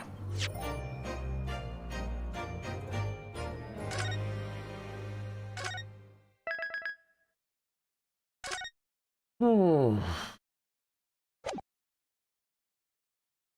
My God. Oh, hey! She's here with us and she's staring very creepily at Mikotoba. So it's the end and we're not at the end. Are we finishing? I'm contemplating calling it there, guys, and picking this up at the start of the next stream, and then going on to play Yakuza Like a Dragon, because my throat is killing me, and I don't know if I can make it to the end. So I think actually that is a good reason. Yeah, guys, I'm gonna have to finish because, yeah, this is too much. Yeah, it's going to take about an hour at least for sure, and oh my god. So anyway, we're going to be streaming from 6 PM next stream anyway. Let's get out of here first.